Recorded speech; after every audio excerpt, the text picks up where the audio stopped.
Chapter 1. 1445 of the Gregorian calendar, the 10th year of the Ming Dynasty. In a house in Fujian's Jianghu prefecture, an old woman was on the verge of death. She was lying on the bed, and before she died, she grabbed the arm of a 15-year-old boy tightly. "Brother Six, after I leave, you're the one I'm most worried about, mother, don't go. Chen Dong misses you." The boy was handsome, but his eyes were filled with sadness and fear. He was afraid that his mother would leave him. He was afraid that the person who loved him the most in the world would leave him. But in the end, the old woman let go of his powerless arm and slowly closed her eyes. At that moment, she was so peaceful and so kind. At this moment, sixth brother also closed his eyes and fainted beside the bed. The girl with the face of a porcelain doll had clear and bright eyes, like a clear spring, like watery grapes. Her gaze was unforgettable. She was currently staring at the man in the camouflage singlet who was moving in front of her. Her gaze followed the man's body as he moved. Looking closely, there was joy and satisfaction in her eyes, but more than that, there was confusion and curiosity. She only knew that the young master in her eyes had completely changed. In the past, he only liked to sit quietly in one place, saying, "That's right." Even when he saw Tiger's mane sometimes brandishing his sword and stick, he would also comment that it was the bravery of an ignorant man. But now, not only did he like sports, he even seemed to be more active in it. What's more, the clothes he was wearing were something she had never seen before. It was so strange, so simple. But looking closely, it was so convenient and comfortable. After old Madam left, the young master's personality changed a lot, but I don't know if it's good or bad. Holding her red cheeks, Xiao Yin's eyes were filled with confusion. Xiao Yin, the maid, didn't know. Tiger's mane, the study companion and servant, also didn't know that the young master in front of them had been reborn. The young master's name was Yang Jitong, his courtesy name was Chen Dong, meaning the sun rises from the east. His father was one of the original ministers of the Ming Dynasty, Yang Rong of the Three Yangs.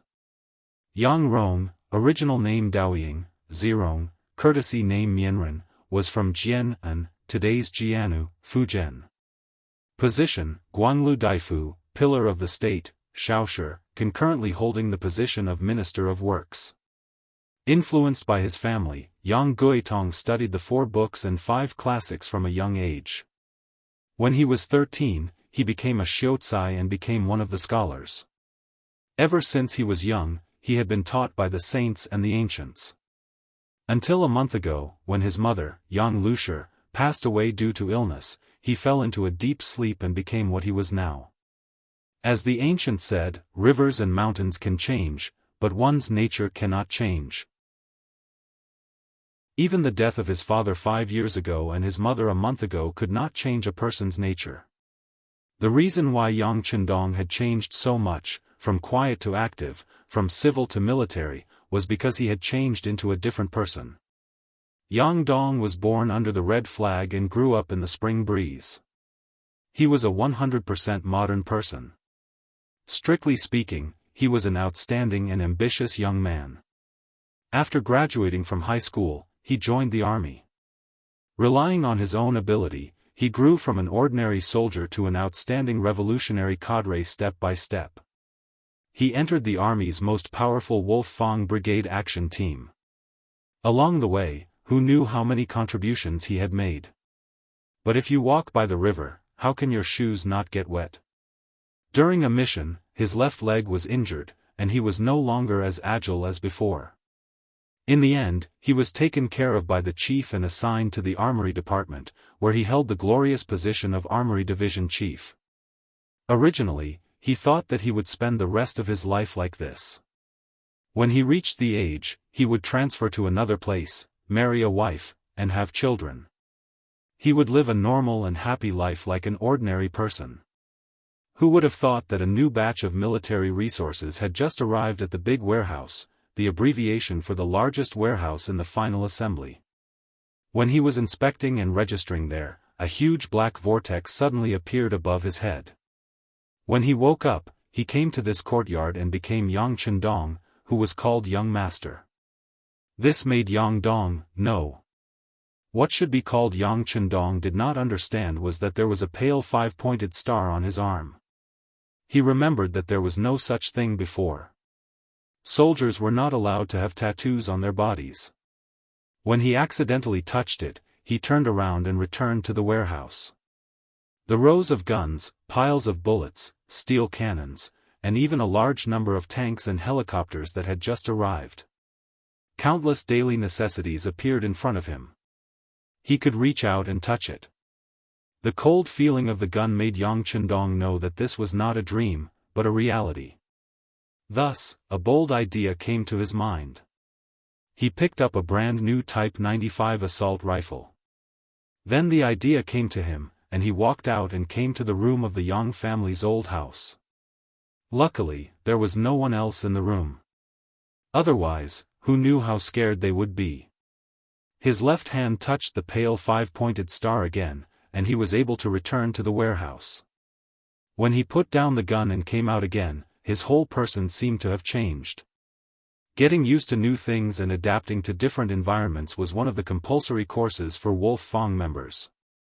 With the idea of taking things as they came, Yang Chendong had already given up on the idea of going back. On the contrary, he was secretly happy. He had returned to the age of 15. The most important thing was that his body was healthy. This was something that could not be bought with money. Of course, what made him most excited was the secret under the five-pointed star. In this era, his advantage was too obvious. Thinking about the piles of firearms, his body could not help but tremble. Everyone had a dream of being a hero.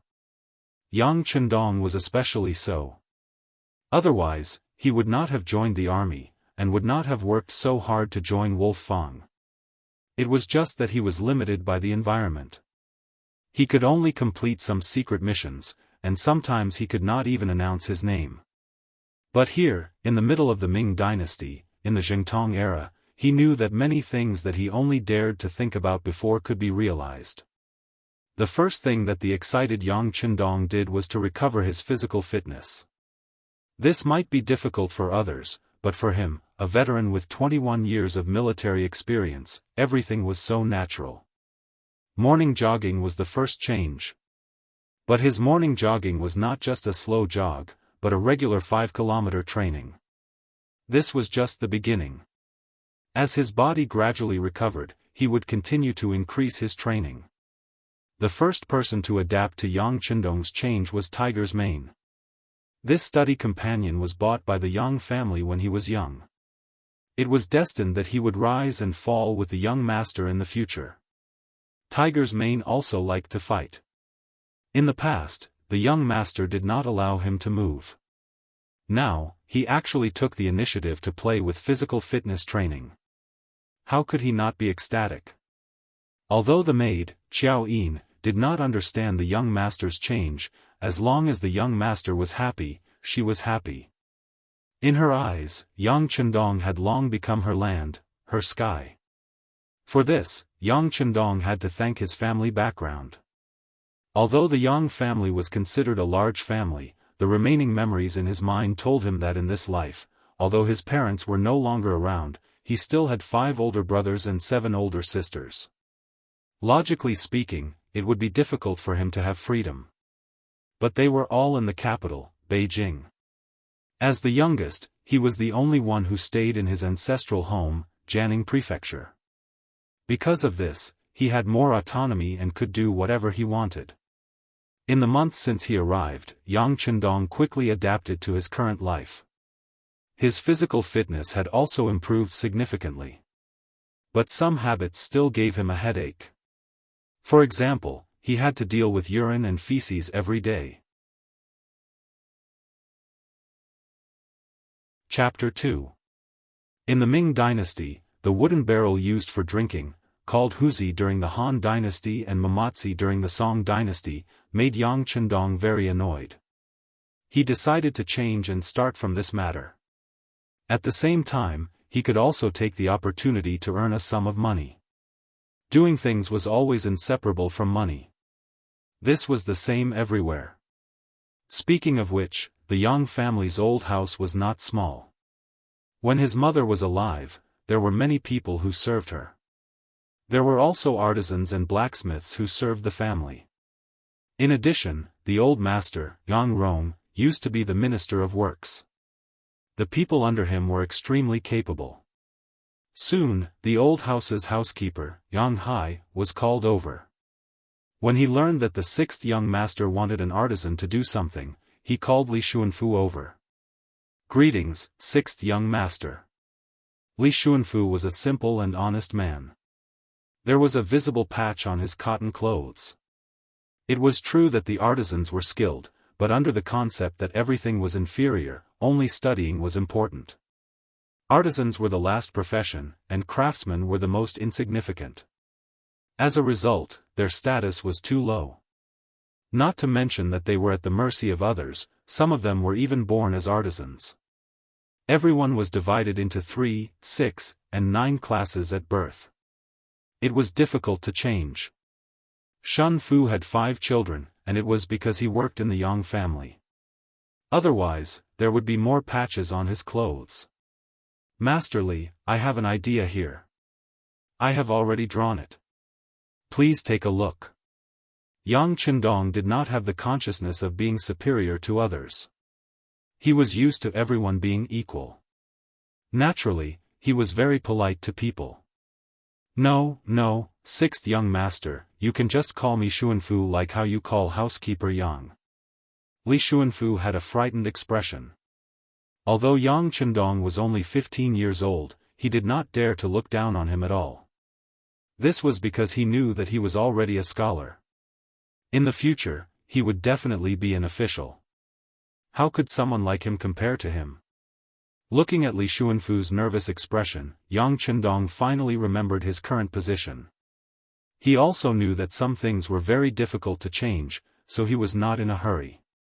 Instead, he smiled and said, "Shun Fu, come and take a look at this picture of mine. This is what I think." When Yang Qindong explained his intention for the first time, Shun Fu already knew what the sixth young master wanted to do. It had a seat with a water tank and a flushing valve, a 3-ball valve that controlled the flow of water in the water tank, and a U-shaped bent pipe. At the same time, it was an all-ceramic design.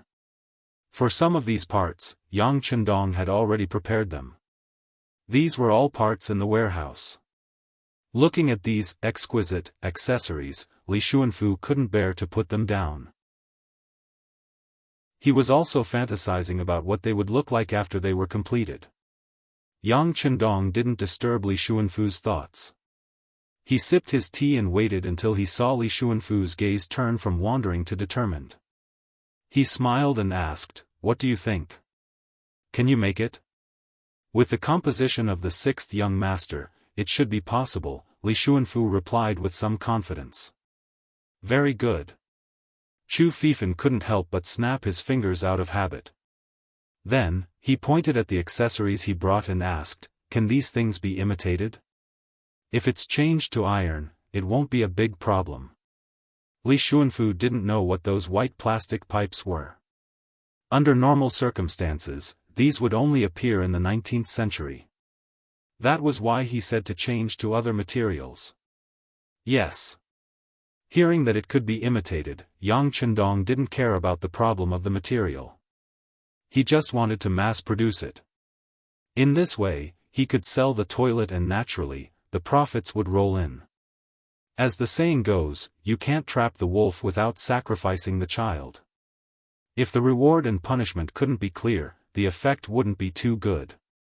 Yang Qindong immediately promised that if the toilet was completed, he would reward him with 10 taels of silver. 1,000 coins in the Ming Dynasty was equal to 1 tael of silver. 4 taels of silver was equal to 1 tael of gold. When the reward of 10 taels of silver was announced, it could be seen that Li Xuanfu's eyes were shining. At this moment, he was really excited. In the past, if the master wanted to make something, he just needed to provide the materials. As for the reward, he didn't dare to think about it. It was as if everything was justified. From this, it could be seen that the people at that time didn't think about innovation at all. If they had the strength and thought, they might as well do other work to supplement the family. Yang Chendong was naturally accustomed to it. He just wanted to use this kind of exciting method to make everyone work for him. It turned out that this was a win-win situation. He took out all the 500 taels of silver that his mother left for him and gave it to Li Xuanfu. If you want a horse to run, you have to let the horse eat grass. He was very clear about the principle. Young master, just give the money to this servant. Xiao Yin, who saw everything from the side, reached out and took the money. Perhaps in her eyes, the young master taking out all of his family's assets for a child's play really made her feel uneasy. After interacting with each other for a month, Yang Chendong naturally knew who was truly concerned about him. He knew that it was Xiao Yin who was worried. He smiled and said, "All right, then Xiao Yin will take charge of this matter. Xuanfu will cooperate." Originally, Li Xuanfu was somewhat trembling when he saw that such a large sum of money was going to be handed to him. Since Xiao Yin had jumped out at the right time, he was naturally happy to accept it. He nodded his head vigorously and expressed that he would definitely cooperate. After sending the two away, Yang Chendong, who was waiting for the good news, rubbed his palms as he watched the two leave. This money was being spent too quickly. He had to think of something to do and get more money first. As the saying goes, if the house has food, the heart will not panic. Yang Chendong's experience in his previous life told him that if a person wanted to do something they liked, the first thing they had to do was increase their own ability. Then the question was, what was ability?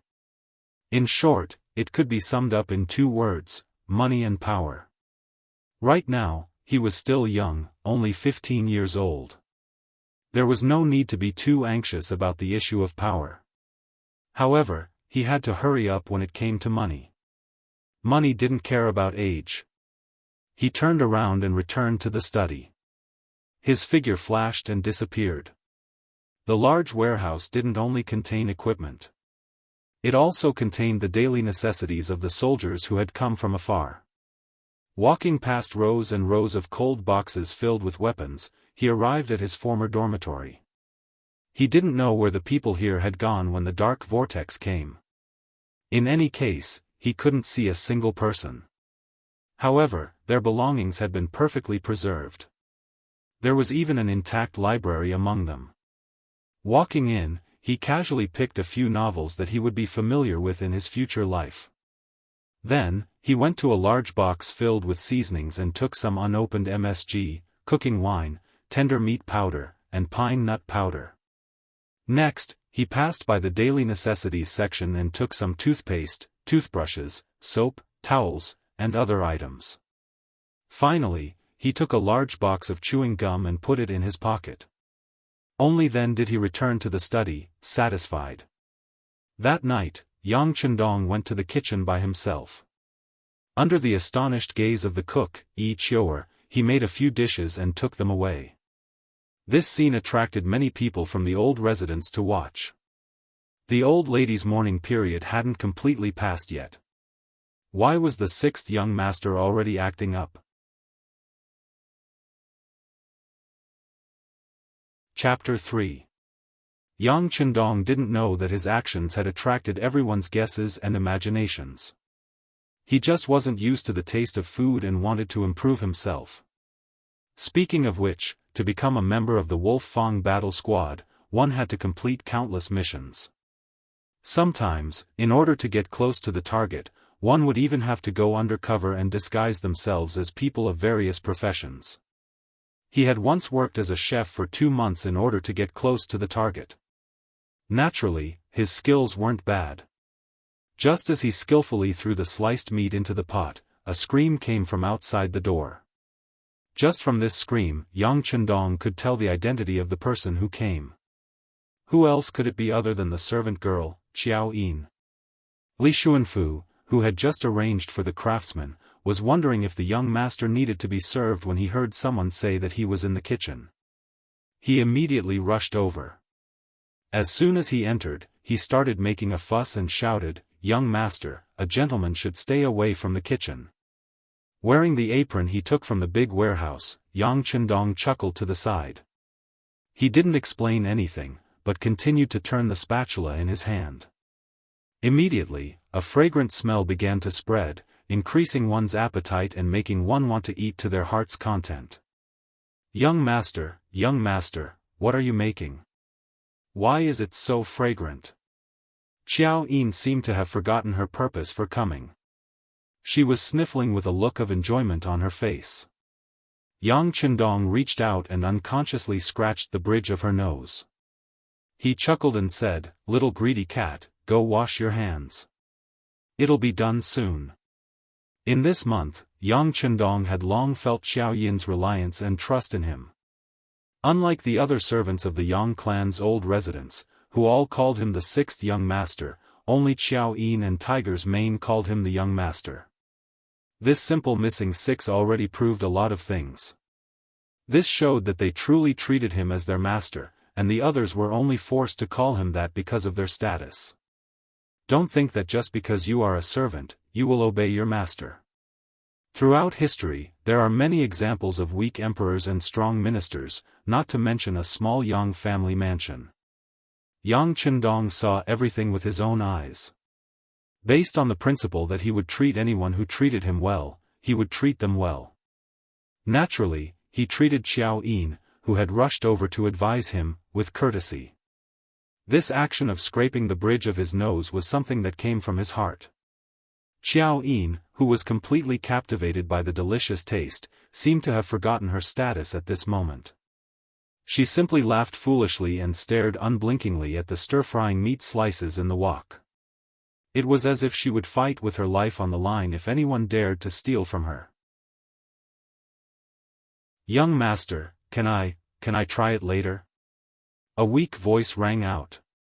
It was the kitchen manager, Yi Chioer. Compared to Xiao Yin's delicate appearance, she looked more burly. But it was precisely because of this physique that she had secretly defeated countless people and become the head chef of the Yang family mansion. She had just called him the sixth young master, but now she had removed the six. This was enough to prove that her mentality was changing. This was the pressure and change that a capable person could bring to others.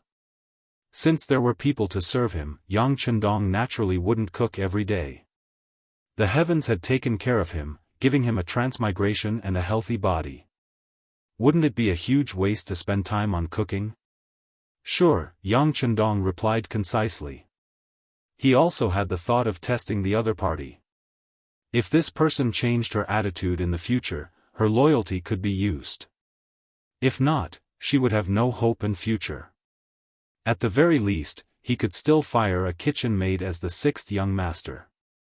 That night, Yang Chendong, Xiao Yin, Tiger's Mane, Yi Chioer, and the old butler, Yang Hai, ate together. This was perhaps the most delicious meal the four of them had ever eaten. After all, MSG and tender meat powder hadn't appeared in that era yet. Even the experienced and knowledgeable old butler, Yang Hai, couldn't help but sigh in admiration after eating. "This dish is truly fragrant. I think it's comparable to the imperial chefs of the capital." Yang Hai had been with Master Yang Rong for many years and had the fortune to taste many of the so-called treasures of the imperial family. His words were somewhat fair. When Xiao Yin and the others heard this, they nodded their heads repeatedly to express their agreement.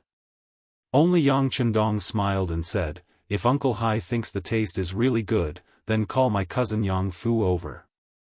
I think he'll be happy to work with us." "Ah. That's right, young Master Fu has a restaurant in Jianghu Prefecture. There's an endless stream of customers there every day. It's a good source of income." Yang Hai patted his head in realization. Having finished eating, he stood up and walked out. Yang Chendong didn't need to interfere with chores like picking up the dishes. After eating, he took Tiger's Mane for a walk around the courtyard. After digesting the food, he returned to the study. Xiao Yin had already prepared the ink. When she was eating, she heard the young master say that he wanted to write something. She was so happy that she almost choked. In an environment where the Shi group was the ruling group, the imperial examinations were undoubtedly the path to the heavens for many people. What's more, with Yang Chendong's family background, who knew how many descendants and resources his father had left behind in the imperial court? As long as he was nominated, his path would be much better than others. In particular, Ong Rong, who had a son at an old age, had personally taught Yang Chendong. At the time, he was so envious of his brothers. The previous owner of this body didn't disappoint. At the age of 13, he became a scholar and was known as a child prodigy. Who knew how many people were optimistic about Yang Chendong's future because of this, and Xiao Yin was the most optimistic among them. In her heart, the young master was simply a literary star who had descended to the mortal world. As long as he worked hard, a great future would be in front of him. A while ago, when she saw the young master begin to exercise and do some strange exercises every day, she wanted to advise him. However, when she considered that the young master's identity was indeed much more solid than before, she suppressed her urge. Now that she finally saw the young master begin to study again, how could she not be happy? After grinding the ink until it was clear enough to reflect a person's figure, Yang Chendong walked into the study and sat down on a chair. With a heroic spirit, he said, "Prepare the brush and ink. It's all ready." "Young master, what are you going to write today?" Xiao Yin looked at him expectantly. He didn't answer. On the contrary, a strange smile appeared on his face. "Xiao Yin, you haven't seen the young master write with his left hand, right? How about I show you a little today?" "Really? Then quickly let this servant see." When Xiao Yin heard that he could write with his left hand, she was immediately filled with admiration. The young master really was a literary star who had descended to the mortal world. He was an omnipotent existence. Presumably, his left-hand writing should be extremely beautiful. Chapter 4. As the saying goes, the greater the hope, the greater the disappointment. After Yang Chendong put down the pen, Xiao Yin's face, which was still full of excitement, became increasingly unsightly. It was as if she had eaten something bad and had a constipated expression. It was no wonder that Xiao Yin became like this. It was just that, the words were a bit ugly. If one had to describe it, it was no different from the scribbles of a 3-year-old. Not only that, but Xiao Yin also couldn't understand what he was writing. She looked at Yang Hodong again and saw that he had a serious expression. He was really serious because he was practicing writing. He was used to using pencils since he was young. Later on, when he started writing with a fountain pen, he didn't know much about brushes.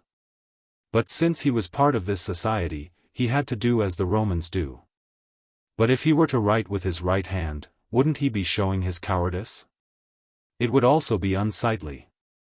He might as well change it to his left hand. It would be logical if his writing wasn't good. Yang Chendong felt good about himself as his brush moved like a dragon. He had always admired his ability to adapt and learn.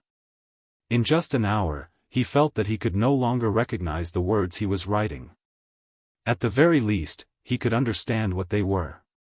This in itself was a huge improvement. Xiao Yin, on the other hand, looked drowsy. Seeing these words was a kind of torture, but considering the young master's self-esteem, she resisted the urge to say anything. After another hour, who knew how much he had written on the paper, Tiger's main sonorous voice came from outside the door. Young Master Fu is here." Shaking his sore arm, Yang Chendong chuckled as if he was very satisfied with his work. He nodded lightly and said to Xiao Yin, who was trying her best to stay awake, "Arrange what you've written in order." The Yang family mansion had a side hall used to receive guests. At this time, a pot-bellied man was sitting there. He was wearing a silk robe, showing that he wasn't lacking in money. "Cousin Fu." Yang Chendong, who had already washed his hands, entered the hall in an ordinary green robe. Before he arrived, his voice could be heard. Looking at the fat young master, he didn't even move his buttocks. Only when Yang Chendong walked in did he raise his chin and greet him. "Sixth young master, why did you call me, your cousin, to come here?" Yang Fu, Yang Rong's younger brother's child. Just like his name, he had never liked the 4 books and 5 classics since he was young. Thus, he chose the path of business that was looked down upon by others. Here, we need to talk about the different classes of soldiers, farmers, workers, and merchants. At that time, the status of merchants in society was extremely low, and many so-called gentlemen did not like them. But just like clothes, whether they fit or not, it was all up to the wearer to feel for themselves, and not up to others to decide what to wear. At least, Yang Fu was very satisfied with his current life. He managed a Yang's grain store, a Yang's department store, and a 4 Seas restaurant. He didn't earn a lot of money every day, but at least he didn't lack money to spend. He had truly reached the pinnacle of what people of later generations wanted. He could sleep until he woke up naturally, and count money until his hands cramped. Of course, Yang Fu being able to do all this also proved that he was a person with good eyesight. He knew that no matter which dynasty or society it was, if a rich person didn't have a background to support them, then money was just a matter of time, like the moon in the water, and could be lost at any time. Thus, when he heard butler Yang Hai say that the 6th young master was looking for him, he hurried over. In the words of later generations, this was called emotional investment. Once Yang Chendong really became rich, and even became the top scholar, then he would have a backer and wouldn't have to worry about anything. But that was a matter for the future. At least for now, he didn't really care about this 6th cousin of his. Being able to invite him over was already giving him a lot of face. This was the 2nd time that Yang Chendong saw Yang Fu after coming here. The first time he had a vague impression of him was when his mother passed away. At that time, many of his brothers and sisters in the capital had rushed back, and Yang Fu had appeared to flatter them. But at that time, he had just arrived and his body was still weak, so he didn't have a deep impression of him. Now that he was in close contact with this cousin of his, who weighed close to 200 jin and was less than 1.7 meters tall, he had a deeper understanding of him. Walking over to the seat opposite of Yang Chendong clasped his hands with a smile, and then slowly said, "Cousin Fu, everyone outside says that you are good at making money, and that you are very capable. You really make your younger brother envious." Everyone liked to hear good words, and Yang Fu was naturally no exception. Especially when he was praised by a scholar like this, he was beaming with joy. 6th cousin is too polite. Brother also has no other choice. Whenever I study, I feel sleepy, so I can only do what I can. Earning a lot of money without any effort, this is only what you can do, then what about other people? Cousin Fu, you don't have to be so humble. Yang Chendong continued to flatter, scratching at the itch of the other party. In the past, I heard that scholars are rotten, and can't stand others being better than them. But after hearing 6th cousin's words today, I know that these are just the words of a lowly person. Yang Fu, who was being flattered, was in a good mood. He immediately categorized the scholars, and even placed Yang Chendong in the best category.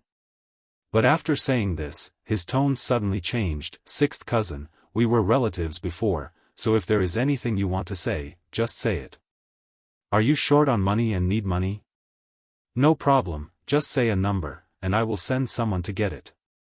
If he was polite to someone, he must have a request. Yang Chendong said so many good words to flatter himself. How could Yang Fu not see that the other party had something to ask of him? Could it be that he was short on money? That's right, how could someone like him, who was only cooped up at home reading books, understand the hardships of the world? It must be that his aunt had passed away, and the family's finances were tight, so there wasn't enough money. It didn't matter, he was going to invest anyway. As long as he didn't need much money, what harm was there in taking out some? At this moment, Yang Fu was already prepared to spend some money, and was waiting for Yang Chendong to speak. But Yang Chendong didn't say anything. Instead, he waved his hand behind him, and Xiao Yin walked over with a stack of manuscripts. "Cousin Fu, these are some of Cousin's recent works. Please help me appraise them and see if they are to brother's liking." Unexpectedly, he didn't want money. For a moment, Yang Fu was at a loss. But since the other party said that he wanted to appraise it himself, then he just gave it a quick glance, and then casually praised it. Thinking this, he took the manuscripts. His first impression was that the handwriting was too poor. It wasn't even as good as his own. In any case, he had studied for a few years when he was young. Curious as to who wrote such unsightly handwriting, Yang Fu raised his head and looked at Yang Chendong. Yang Chendong lightly nodded, indicating that he should continue reading. Yang Fu was also curious as to what kind of good things could be written with such handwriting, so he lowered his head and looked at the first page. With one look, he was unable to extricate himself. The handwriting was truly ugly. There was no need to doubt it. But it had to be said that the content was truly wonderful. After just reading 2 pages, Yang Fu had a feeling that he couldn't stop. Especially since there was basically no one who knew anything about it, and everything was written in plain language, so even an ignorant and incompetent person like him could understand it clearly.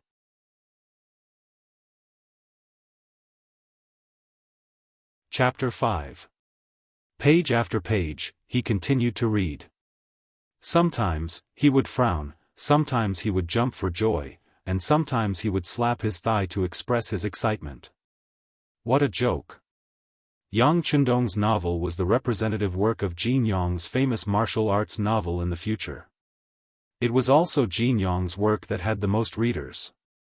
Its publication established Jin Yong's status as the king of martial arts. It was The Legend of the Condor Heroes. Guojing, Huang Rong, Southern Emperor, Northern Beggar, Eastern Heretic, Western Poison, Central Divinity, and many other characters were interspersed in the novel. The novel described Guojing's life from a weak to a strong one. He was determined to fight for the country and its people, resisting the Mongol army's invasion of the southern Song dynasty. He represented the moral integrity of the nation. Of course, he couldn't write so fast in the beginning. Even so, Yang Fu was immersed in it and couldn't extricate himself. He only finished the last page when the sky was about to turn dark.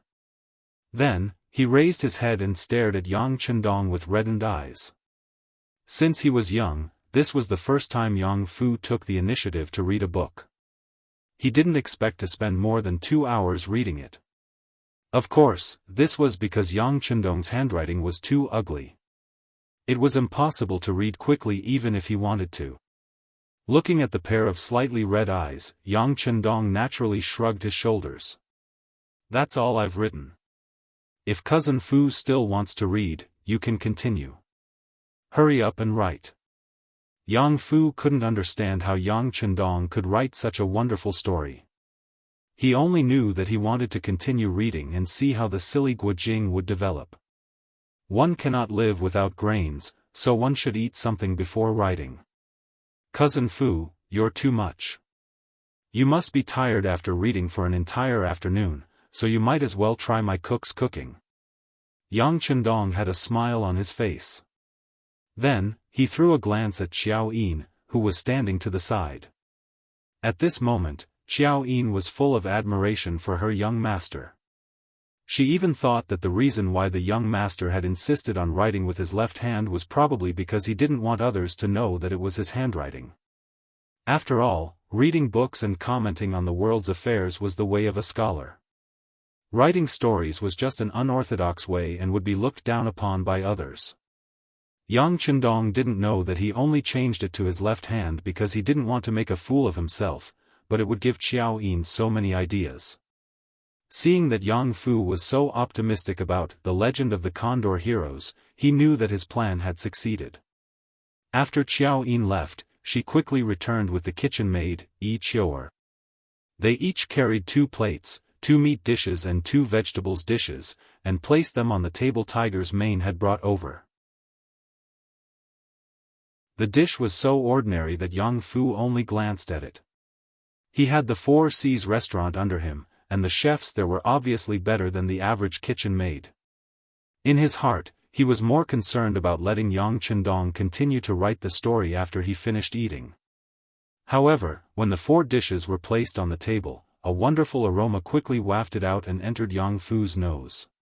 He couldn't help but twitch slightly, and then he couldn't help but say, "Why does this dish have such a fragrance?" Then, without caring about etiquette, he picked up a pair of bamboo chopsticks and reached for a plate of braised pork that looked and smelled delicious. It was really rich in flavor, and the fragrance of the sauce spread everywhere. It was fat but not greasy, and lean but not dry. It was a dish that one would never get tired of eating, and was suitable for both young and old.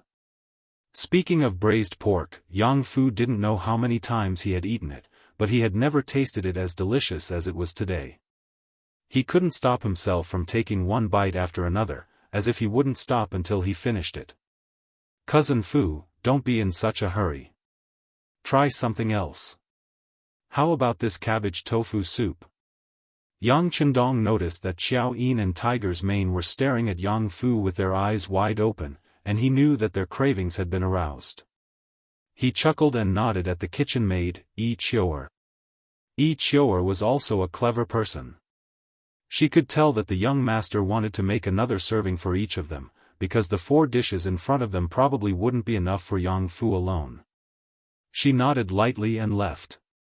In just half a day, Yi Chioer's impression of Yang Chendong had changed greatly. She also knew that it was all because of the MSG and meat tenderizing powder. It was a pity that only the 6th young master had these things. If she didn't have the young master's support, she would return to how she was in the past. Now that she had been recognized, she definitely didn't want to return to how she was in the past. As such, there was only one thing she could do, and that was to stay close to the 6th young master. Yang Fu didn't care about these things. He tasted the cabbage tofu soup, and this ordinary soup gave him a different feeling. He continued to eat spoonful after spoonful, and in the end, he almost lifted the bowl of soup and poured it into his mouth. He ate in big bites, praising the dishes endlessly until his neck was round and bulging. He could not hold on any longer. Only then did he sit down in front of the chair, feeling somewhat unsatisfied. At least 1/3 of the 4 dishes were left, and he sighed helplessly. Looking at his eyes, it was obvious that he wanted to take it away. Although there was no such thing as taking it away at that time, the meaning was similar. "How is it? Cousin Fu, are the dishes delicious?" Yang Chendong's voice sounded at the right time. "Delicious, delicious." Yang Fu couldn't help but say. At the same time, his eyes were spinning rapidly, and it was obvious that he had already started to think of his own ideas. Without waiting for Yang Fu to prepare his words, Yang Chendong took the initiative to say, "Then tell me, if such scattered dishes enter the Four Seas Tavern, it should be popular. At that time, we can get a few storytellers and take turns to tell the story of the legend of the Condor heroes. Tell me, do you think there will be no customers? At that time, even if the price is higher than other restaurants, it will be overcrowded, and it will be difficult to get a seat." Of course, of course." Yang Fu nodded mechanically, but he quickly came back to his senses. "What? 6th cousin, you mean to cooperate with me?" Seeing that Yang Fu was not stupid, Yang Chendong chuckled and nodded. There were many things that he needed to do, and this was only one thing that others thought was amazing. He couldn't spend his limited time on such things, and it was necessary to find a partner. If he wanted to do something, he couldn't lack money. Yang Fu's originally fat and unwilling appearance changed, and he sat up straight in an unbelievable manner, and quickly approached Yang Chendong. Because his movement was too fast, Tiger's mane, who was standing at the side, became vigilant. Out of habit, he actually wanted to attack. Others didn't feel it, but Yang Chendong naturally noticed it. He casually waved his hand, just enough for Tiger's mane to see. While stopping him from attacking, he smiled at Yang Fu's approaching body. This cousin of his was just a little excited, and he definitely wouldn't attack him. Nearly a month of recovery and training wasn't just for show. He didn't dare to say more, as 2 or 3 big men wouldn't be able to get close to him. Sixth cousin, I'm willing to cooperate with you, and I'm willing to give you 70%, no. I'll give you 80%. At this moment, Yang Fu was obviously a little excited, and when he spoke, his words were a little inconsistent.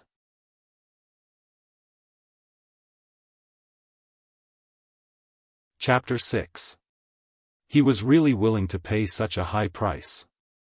Yang Fu had already seen the power of this unique dish and the legend of the Condor heroes. His Four Seas restaurant was just a pitiful business. If it wasn't for the Yang family's name, which allowed him to enjoy all kinds of benefits and reduce expenses in many aspects, he was afraid that it would have collapsed long ago. Now that there was suddenly a big hope in front of him, he wasn't a fool. He would try his best to grasp it. Yang Chendong wasn't surprised that Yang Fu was so excited. Because if he was Yang Fu, he would also seize such an opportunity. Okay, let's cooperate. 70-30 will do. But you have to pay me 1,000 taels of silver first. I have a use for it. Yang Chendong didn't ask for too much. He didn't take advantage of the situation to fight for his own benefits and set the price at 70%. This was also something he wanted to give to Yang Fu. In his memory, Yang Fu had given him money before. Although it was a kind of investment in advance, it at least proved that Yang Fu was good to him. Of course, he wouldn't let someone who was good to him suffer a loss. Okay, then thank you, sixth cousin, Yang Fu said sincerely. He knew very well in his heart that this so-called 10% more would be a lot of money. After that, Yang Fu took the early manuscript of the legend of the Condor heroes and swore that he would never reveal it to anyone. He took away a portion of the monosodium glutamate, grain wine, tender meat powder, pine nut powder and other things. These things should be enough for the Four Seas restaurant to use for a month. But after a month, if he wanted to continue operating, he would have to come to the door. Yang Chendong wasn't afraid that Yang Fu would cheat him. As for whether Yang Fu would play any tricks on the restaurant's account book, Yang Chendong didn't care. If Yang Fu really did that, with the money, wouldn't he be able to open the restaurant himself? Not long after Yang Fu left, someone sent 1,000 taels of silver. With this, Yang Chendong had the capital to continue doing what he wanted to do. He took out 500 taels of silver and gave it to the old butler, Yang Hai.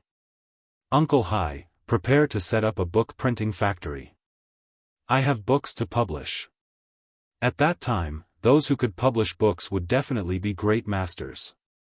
That was something that could only be done with great ability. Otherwise, if he published a book privately and no one bought it, wouldn't he be smashing his own reputation? When Yang Hai heard that the sixth young master was going to publish a book, he was naturally extremely excited. However, at the same time, he was also a little worried. The sixth young master, I think you should first find someone to collaborate with to publish a book. You should also publish fewer books. What if, Yang Chendong did not continue, but Yang Chendong already understood what he meant. Alright, let's do as Uncle Hai says. Let's contact them first. Thinking that he hadn't finished writing his book yet, it was indeed a little too hasty to think about this now.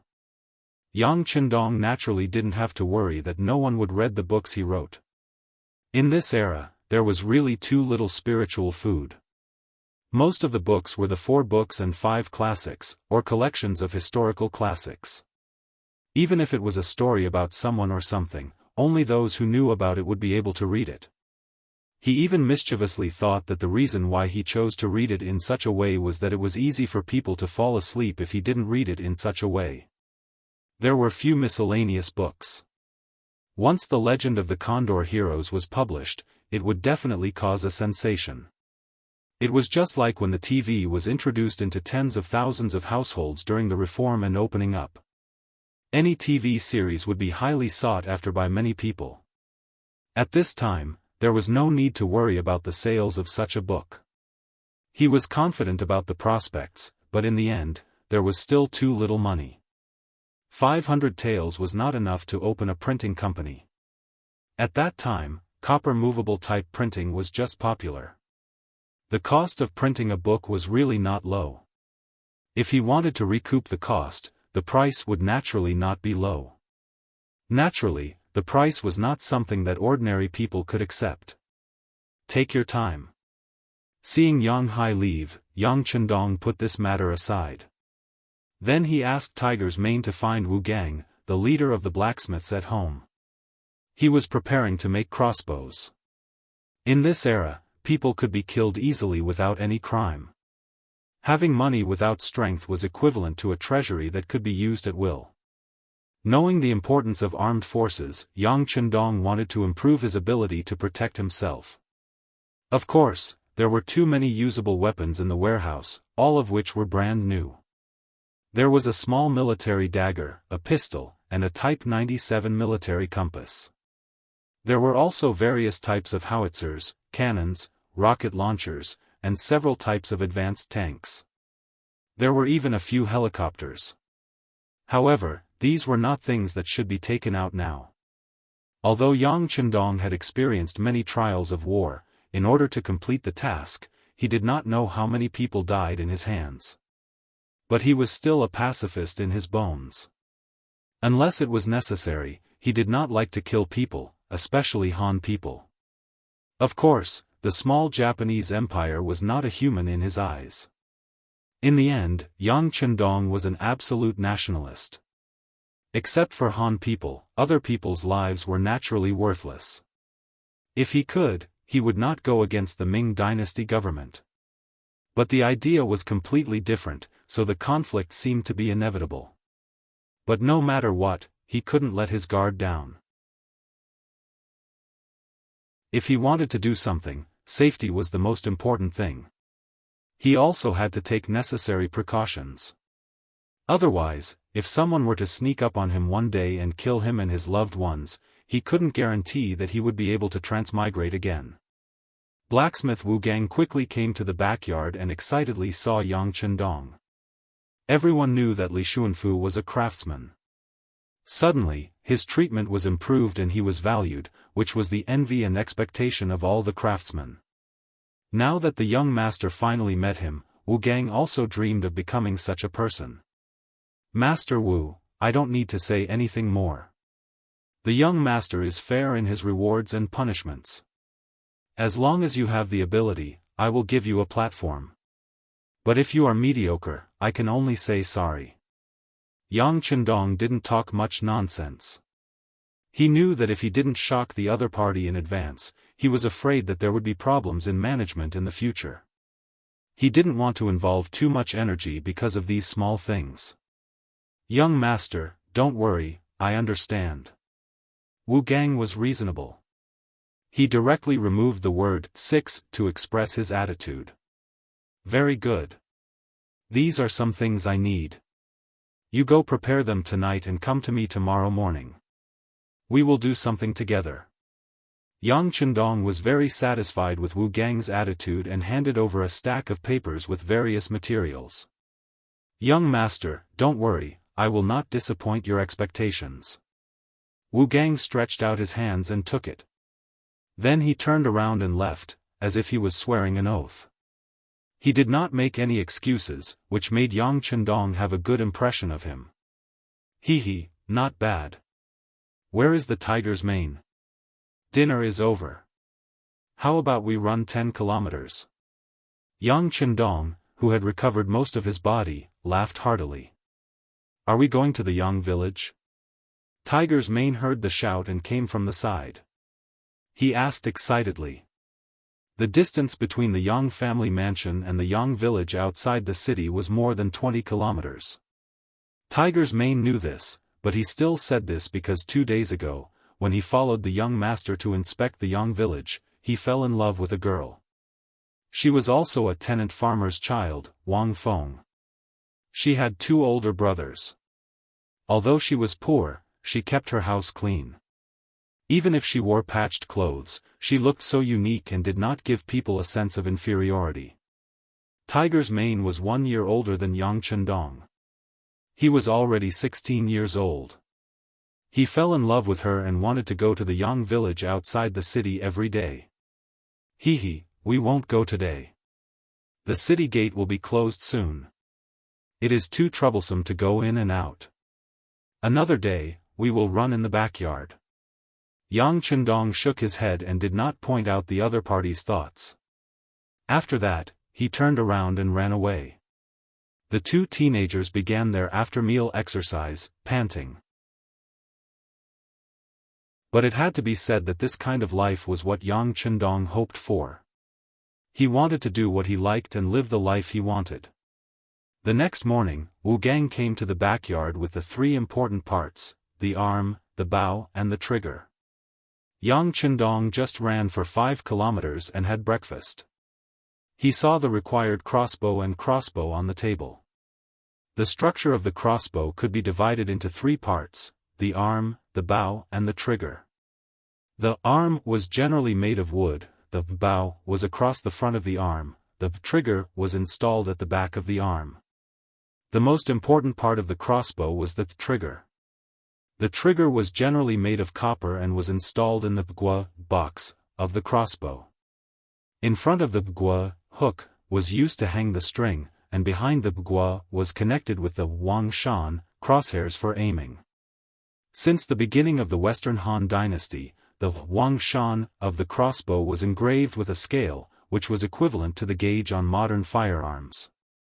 It was easy to adjust the shooting angle according to the distance of the target and improve the shooting accuracy. Under the copper gua, there was a xian dao trigger, which was used to shoot the arrow. The crossbow was not a new thing. In the Warring States period, there were ballistas. In the Han Dynasty, there were big yellow crossbows and zhuge repeating crossbows. In the Northern Song Dynasty, Shenzong invented the 3-bowed ballista and the god-arm ballista. They had a long shooting range and a high accuracy. But their shortcomings were very obvious, that was, they were too cumbersome. What Yang Chendong wanted to make was a small steel crossbow. As a former member of the Wolf Fang, he not only needed to be proficient in firearms and weapons, but also in simple cold weapons. When doing missions, it was not always possible to have a weapon with you. You would always have enough bullets. In contrast, this small crossbow was one of the first choices. It could be shot invisibly and could not be found by advanced detectors. The parts on the table were obviously too big to meet Yang Chendong's requirements. After a few glances, he shook his head and took out the military crossbows, steel crossbows, and military crossbows that he had taken out from the warehouse. Then, with a nimble movement of his fingers, a steel-tipped arrow was ready to be shot out. Whoosh! Without any warning, the arrow was shot out and hit the target 40 steps away. The ancients took 1 step each on their left and right feet, which was about 2 meters. It hit the small tree 80 meters away. Under the powerful penetrating force, it directly pierced through the tree. This kind of power caused Xiao Yin and Tiger's Mane, who were standing to the side, to be endlessly shocked. Wu Gang ran all the way to the small tree and stood in place with his eyes wide open. He was obviously shocked.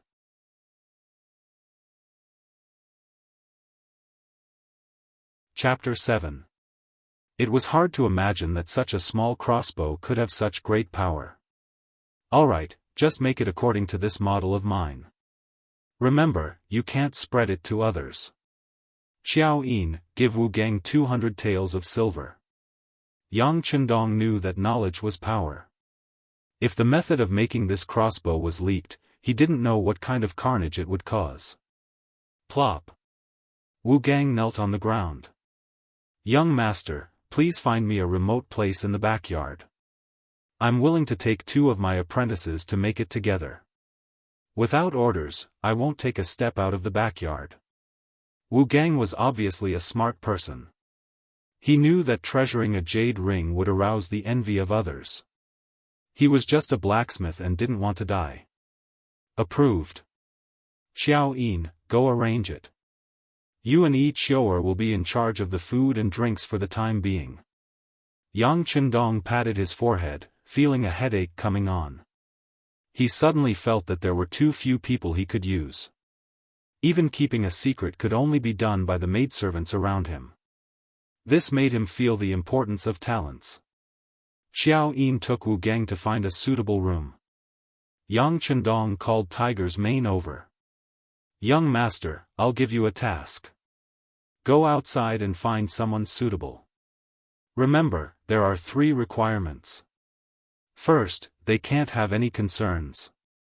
Second, they have to be capable and have practiced martial arts. Last, they can't be evil people. Moral character is very important. After he finished speaking, he gave the remaining 300 taels to Tiger's Mane.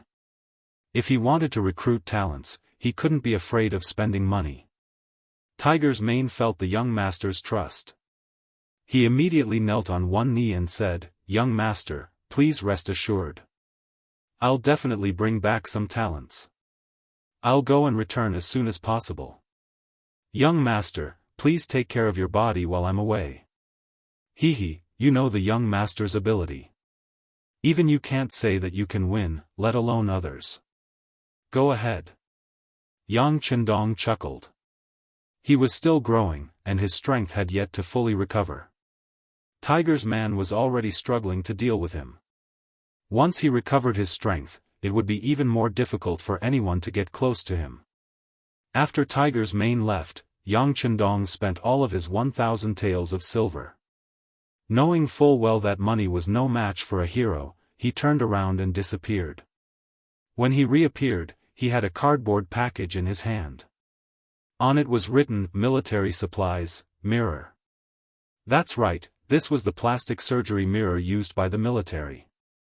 It was used to organize the military and was a must-have item for companies and above. These mirrors had just been sent over by a local manufacturer. They didn't even have time to say the words, "plastic surgery mirror." He tore off all the packaging and threw it back into the warehouse. The bright mirror was placed in the side hall. At this time, Xiao Yin, who had just finished arranging things for Wu Gang, walked in. When she saw the bright and clean mirror, which could even reflect the pores on the body so clearly, she cried out in alarm. Xiao Yin heard the clear reflection of the mirror. She had never seen such a clear mirror in her 16 years of life. Back then, most people used bronze mirrors.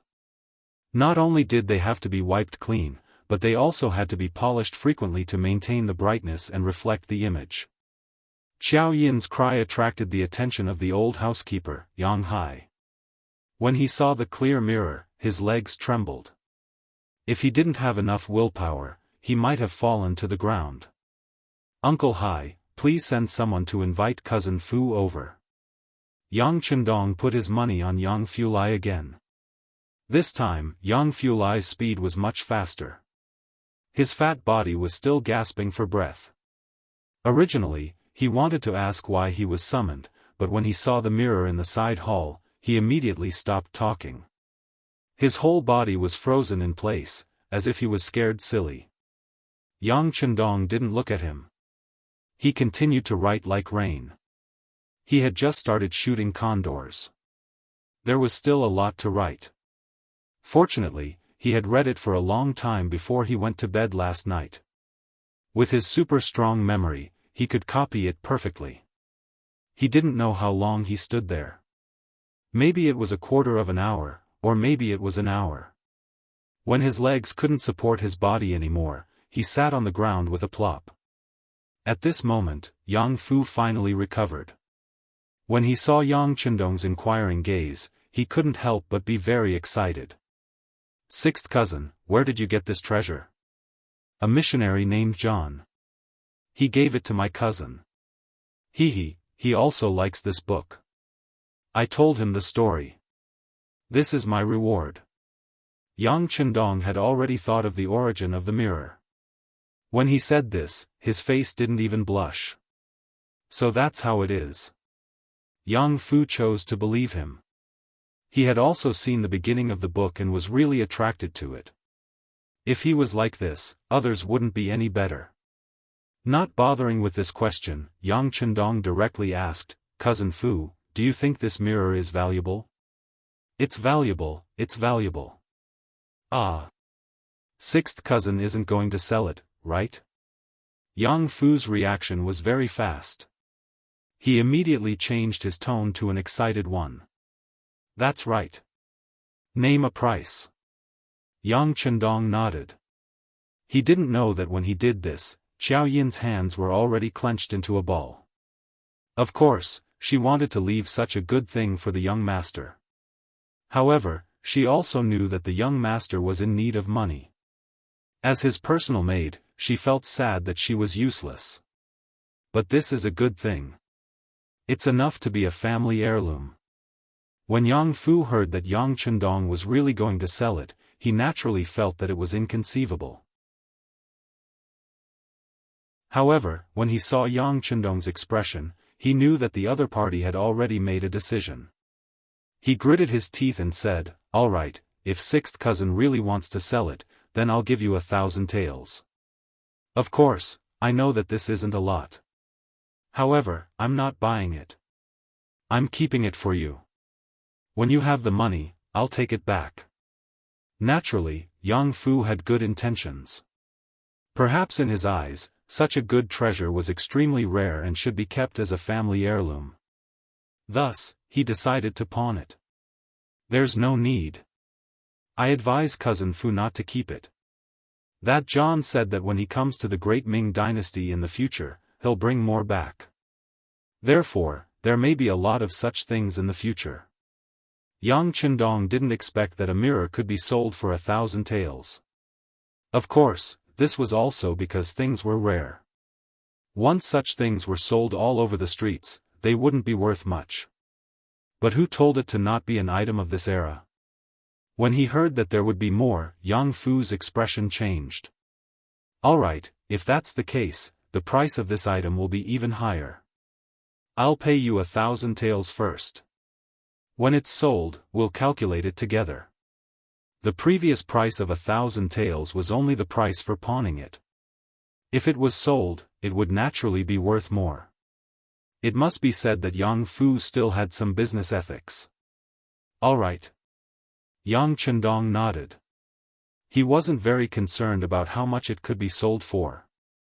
He was just short of money and couldn't spend it.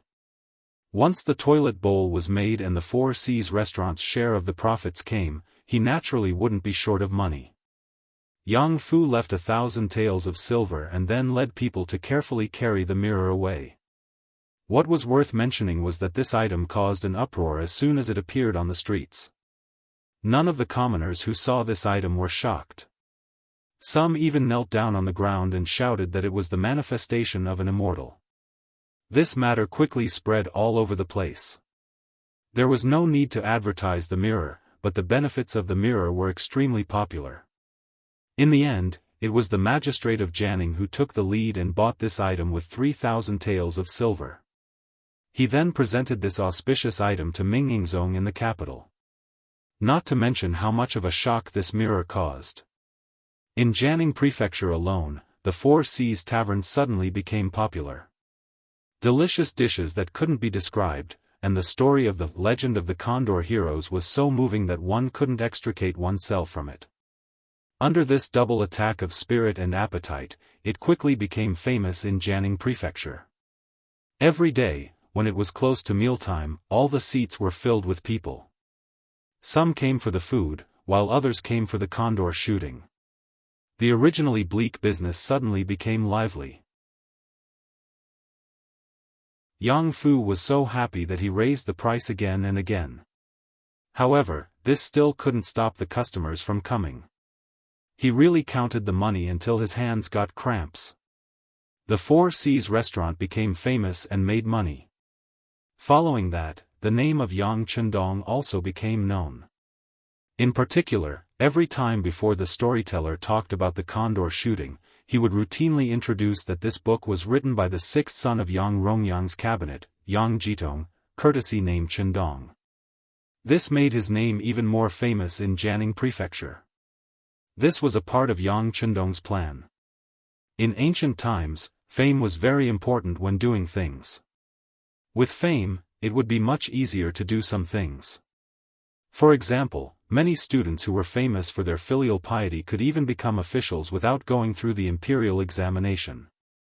In this society, with an official position, it would be much more convenient to do a lot of things.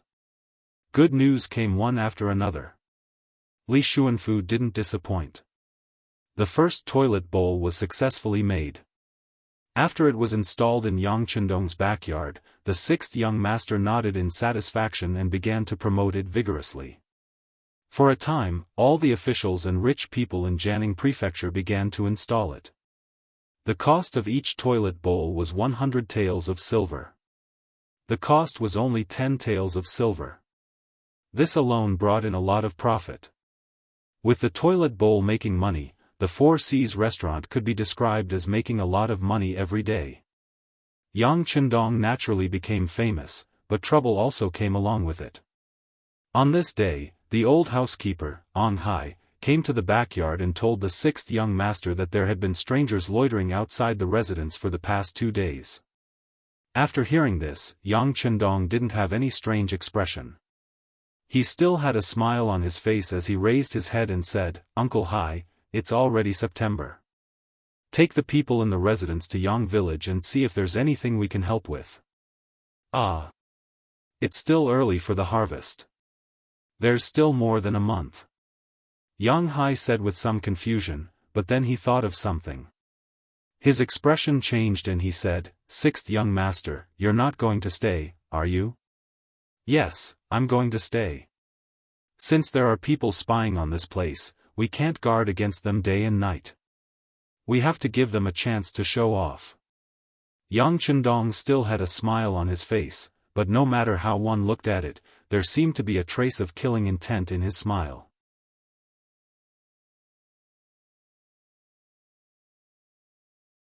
Chapter 8. Yang Hai wanted to object, but when he saw the determination in Yang Chendong's eyes, he finally obeyed the decision. Originally, he had wanted to keep some of the younger generation in the old house, but they were all rejected one by one. According to the sixth young master, they were just petty thieves. There was no need to mention them. He alone was enough to deal with them. But the so-called alone was broken in the end. The maid, Xiao Yin, threatened Yang Chendong with her life, and Yang Chendong was defeated. In the end, except for the old gatekeeper, only Yang Chendong, Xiao Yin, Wu Gang, and his 2 apprentices were left in the mansion. These 3 could not leave. They had to stay in the backyard to prevent the secret from being leaked. In order to lure the bandits out, the Yang clan had made a lot of noise this time. Not everyone in the city knew about it, but when the large group of people left the city and headed towards the Yang clan manor, it still attracted a lot of discussion. Among the crowd, there were 2 thieves who were eyeing the Yang family's property. Compared to the others, these 2 people's faces were obviously darker. The number of wrinkles on their faces also exceeded their age.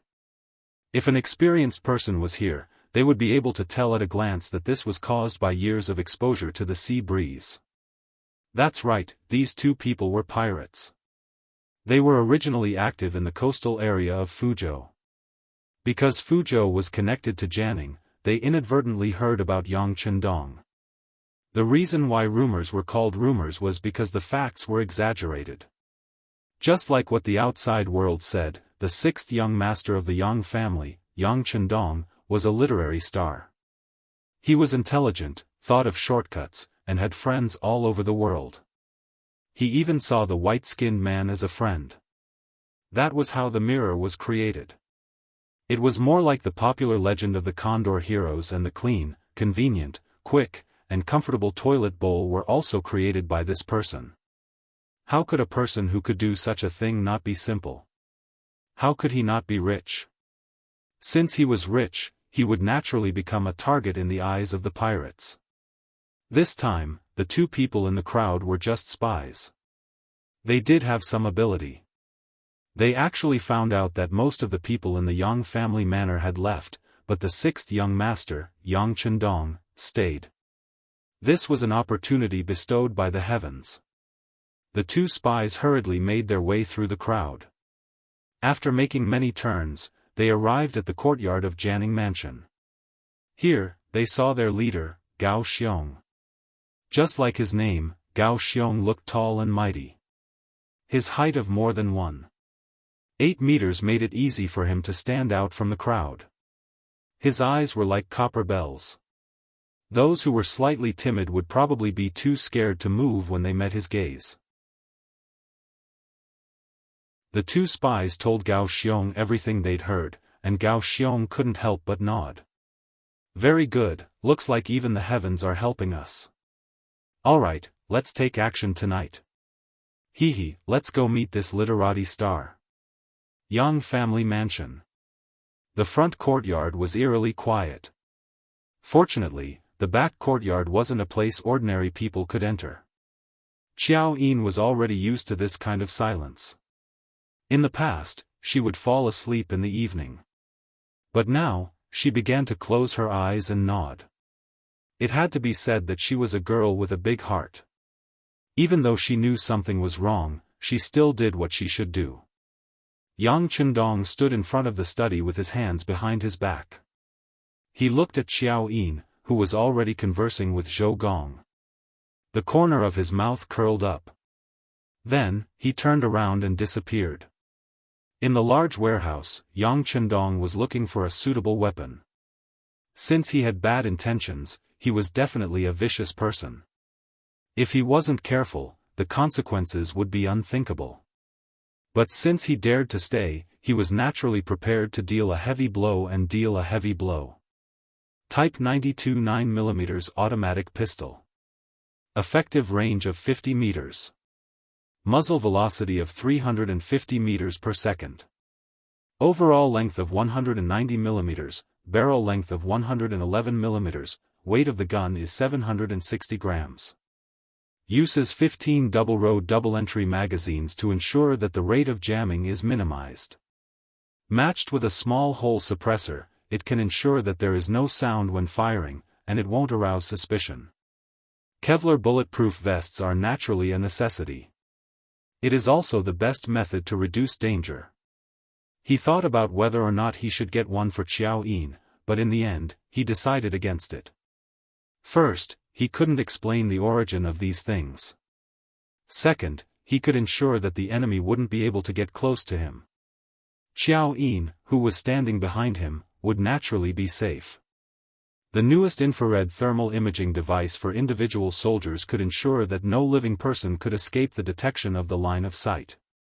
This was to ensure that no fish in the net would escape the net. After spending some time to gather all the necessary items, Yang Chendong's figure flashed and reappeared in the study. The sky was about to turn dark. What should come will come sooner or later. The night was dark and the wind was strong. It was the time to commit murder and arson. The weather was perfect. There was no moon tonight. There was a light breeze, and it was pitch black. It was the best time to commit a crime. Around 2:00, Yang Chendong's ears twitched as he was writing the ending of Shoot the Condor. He suddenly stopped writing and shook his left hand. Then, he looked at the handwriting that had become much nicer and nodded at Xiao Yin. Let's call it a day. You can put it away. Oh. Xiao Yin didn't know why she was writing until so late. But since she was used to listening to the young master, she unconditionally followed his instructions. When she finished, she turned around and saw the young master wearing sunglasses and a light green military uniform that she had never seen before. Shoo! Without waiting for Xiao Yin to speak, Yang Chendong had already reached out his left hand to cover her mouth and nose. Then, he made a shushing gesture and moved his body closer. Yin, are you scared? At such a close distance, she could clearly feel Yang Chendong's presence. Xiao Yin blushed and shook her head. With the young master here, Xiao Yin isn't scared. Very good. Then follow me. Remember, with the young master here, no matter what happens, you don't have to be afraid. Understand? Yang Chendong shook Xiao Yin's slender hand and gave her a confident smile. Then, he opened the door to the study and placed a bamboo chair in front of the door. It was still pitch black outside. There was only darkness in sight. Yang Chendong, who sat on the bamboo chair, had already used the infrared camera to clearly see everything in the dark. A total of 10 people. He had really invested a lot. Young master.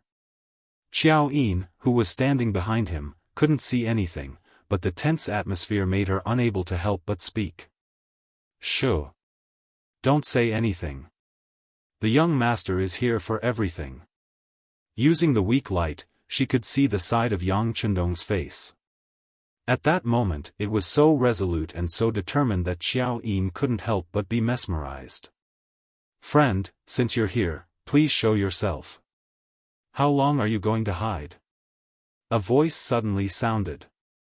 It was so powerful that it came from Yang Chendong's mouth. The voice was especially clear in the silent night. However, when his voice traveled out, he was still met with silence. After about 5 seconds of silence, Yang Chendong, who didn't receive a reply, laughed. What? You dare to come, but you don't dare to show yourself? If that's the case, then don't blame me for inviting you out. The loud laughter was accompanied by the sound of a body falling to the ground. At a corner of the courtyard wall, a humanoid figure fell to the ground without any signs of life. Following the sound of the body falling to the ground, there were a few heavy breathing sounds. Clearly, the sudden exposure and death of their companion had frightened some people. However, no one showed themselves. Yang Chendong knew that he hadn't done enough. He simply laughed again. Haven't you taught me a lesson yet? Another figure fell to the ground with a thud. 5 meters away from the dead body, a black figure rolled to the ground and stopped moving. 2 people had died in succession. Finally, the bandits hiding in the dark couldn't hold themselves back any longer. A booming voice suddenly sounded. Enough. We're out. One after another, black figures walked out. One after another, 8 living people suddenly appeared in the dark. They appeared in the open space in front of the study's window. Under the illumination of the light, their faces were revealed one by one. At the same time, the cold blades in their hands were clearly reflected. Although they were blades, there were all kinds of them. There were Tang swords, standard military swords, and even Japanese swords. You're from the Japanese Empire? During this period of time, Yang Chendong had done quite a bit of research. Naturally, he recognized the blades as soon as he saw them. No. We stole them from the sea. The leader of the 8 people, Gao Xiong, who was also the tallest, took the initiative to stand out and answer. The scene just now had really frightened him. He didn't see them do anything. All he saw was a faint flash of light. However, before he could catch it, his brother was already dead on the ground. Gao Xiong had been at sea for many years. He had seen all kinds of hidden weapons and rare occurrences. However, it was the first time he had heard of someone being killed without a trace. From the moment he appeared until now, his face had been filled with shock. Stealing a ship from the Japanese Empire? Yes, that's what a man would do. A trace of appreciation appeared on his cold face. When he spoke, he seemed to have lost some of his coldness and had become more emotional. But before Gao Xiong and the others could relax, the cold voice sounded again. But you actually dared to have ideas about me. That's already a capital offense. What? You're the literati star that people talk about? Gao Xiong's face changed.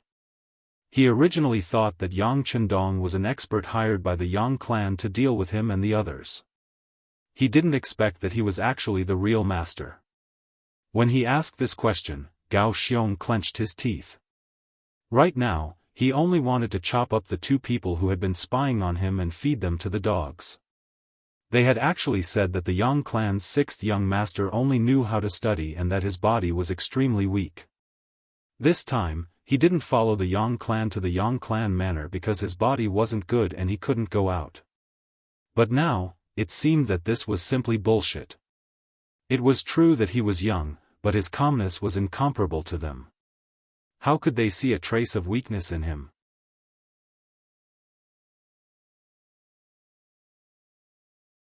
Chapter 9. I'm the real deal. Yang Chendong purposely bared his teeth and admitted his identity. Then tell me, how should I punish you? Everyone, attack him together. He's only one person. At such a close distance, I don't believe that he. Suddenly, someone interrupted Yang Chendong's words. Then, a man on the far left shouted and prepared to charge forward. However, before he could finish his words, he followed in the footsteps of the other two men and fell to the ground with a thud, no longer breathing. Was the warning from before not enough? Yang Chendong's gaze swept over them and then looked at Gao Xiong and the others one by one. Who else? If you want to die, say it. I'll immediately fulfill your wish. This time, Gao Xiong finally saw through the clues. He realized that the weapon of the person who killed his brother was actually that unremarkable and extremely small iron spear. It was not that he had never seen a gun before. In the Ming Dynasty, there was a firearm battalion, also known as the Divine Arms Battalion. The soldiers there played with guns. It was said that if they hit accurately, they could take a person's life from 80 steps away. He was even lucky enough to see it once. He only remembered that the gun would produce a puff of smoke. Its movement was not small, it was not coherent, and its accuracy was even worse. It was not like this thing, which was not only small, easy to hide, but also so accurate. Is this a gun? With a head full of doubts, Gao Xiong could not help but ask curiously. Yang Chendong really admired Gao Xiong's observation skills. First, he was able to judge the situation. When he saw that the situation was not good, he took the initiative to show weakness and stood out. Second, he dared to stand out, which meant that he had a certain degree of responsibility. At least, he was not a coward. As for the last point of observation, it was even more extraordinary. When others did not understand what was going on and were afraid, he could see the crux of the matter. If he met such a person in the future, Yang Chendong would even think of a way to let him enter the army. With proper training, he would definitely be a good seedling. Sigh, it's a pity. But when he thought of Gao Xiong's identity, Yang Chendong shook his head. These people were still pirates and enemies. As he spoke, Yang Chendong gently turned his gun and aimed at the leftmost pirate. He wanted to kill them one by name. Plop. When Gao Xiong saw Yang Chendong's actions, he decisively knelt on the ground. Sixth young master, we're not bad people. We're all forced by life. These brothers were born poor because they couldn't survive in their hometown. Otherwise, who would be willing to bend their heads to become pirates who might not even have a tomorrow? It's our fault for coming here today. We were blind. Everything is our fault and we should be punished. However, I was the one who started it. If you must die, just kill me. As for the other brothers, sixth young master, please be magnanimous and leave them with their lowly lives. They're willing to work like cows or horses. After speaking these words, Gao Xiong kowtowed to the ground. Plop, plop, plop. After a few kowtows, blood flowed out from his forehead. Big brother, if we're going to die, let's die together. At most, we'll still be heroes after 18 years. When the other 6 brothers saw Gao Xiong, who had always been unyielding in their eyes, kneeling on the ground and kowtowing like a helpless child, they were all moved. One by one, they followed suit and kowtowed to the ground. For a moment, the entire backyard was filled with the sound of people hitting the ground. Young master, they're quite pitiful. At this moment, even Xiao Yin, who had been trembling in the back, could not help but plead for mercy for these people. Didn't she not suffer any harm? Moreover, the other side had already lost 3 people. In the eyes of the kind-hearted Xiao Yin, they had already been punished and could be spared. Enough. Seeing that even Xiao Yin was speaking like this, Yang Chendong suddenly shouted. This shout was especially loud in the silent night. This shout shook Gao Xiong and the others, causing them to raise their heads and not know what to do.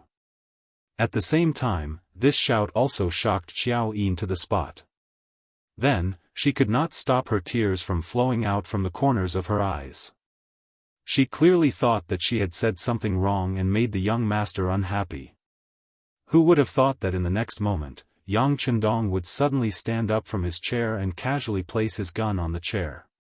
Then, as if performing a magic trick, he took out a handkerchief and wiped the corners of Xiao Yin's eyes. Silly girl, what are you crying for? I'm not talking about you. You won't look good if your eyes are swollen from crying. To tell the truth, although Xiao Yin was only 15 years old, the parts that were supposed to be protruding were protruding and the parts that were supposed to be sunken were sunken. Moreover, with her sweet appearance, she was a beauty in the making. These days of getting along with each other made him understand her kindness. How could he bear to make her cry? Seeing that the young master was not angry at her, Xiao Yin immediately smiled through her tears.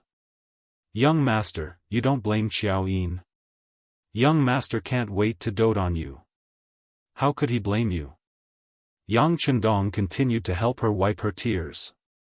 Only the corners of his eyes were constantly paying attention to what was happening behind him. Naturally, he did not only have one gun on him. This was a habit of his. Just now, he had placed the gun there only to test the waters. Tiger's man had been out searching for a servant who practiced martial arts for a while now, but he had not received any news. This made him sigh at how hard it was to find a talent. Today, after seeing Gao Xiong's loyal side, especially the ability he had displayed, he wanted to subdue him. And this was just a test. Of course, there was a limit to this kind of test. If the other party had only wanted to beg for mercy, then now that there was an opportunity in front of them, they would definitely give it their all. If that was the case, he did not mind turning around and killing these bandits one by one. After probing, Yang Chendong was satisfied with the results.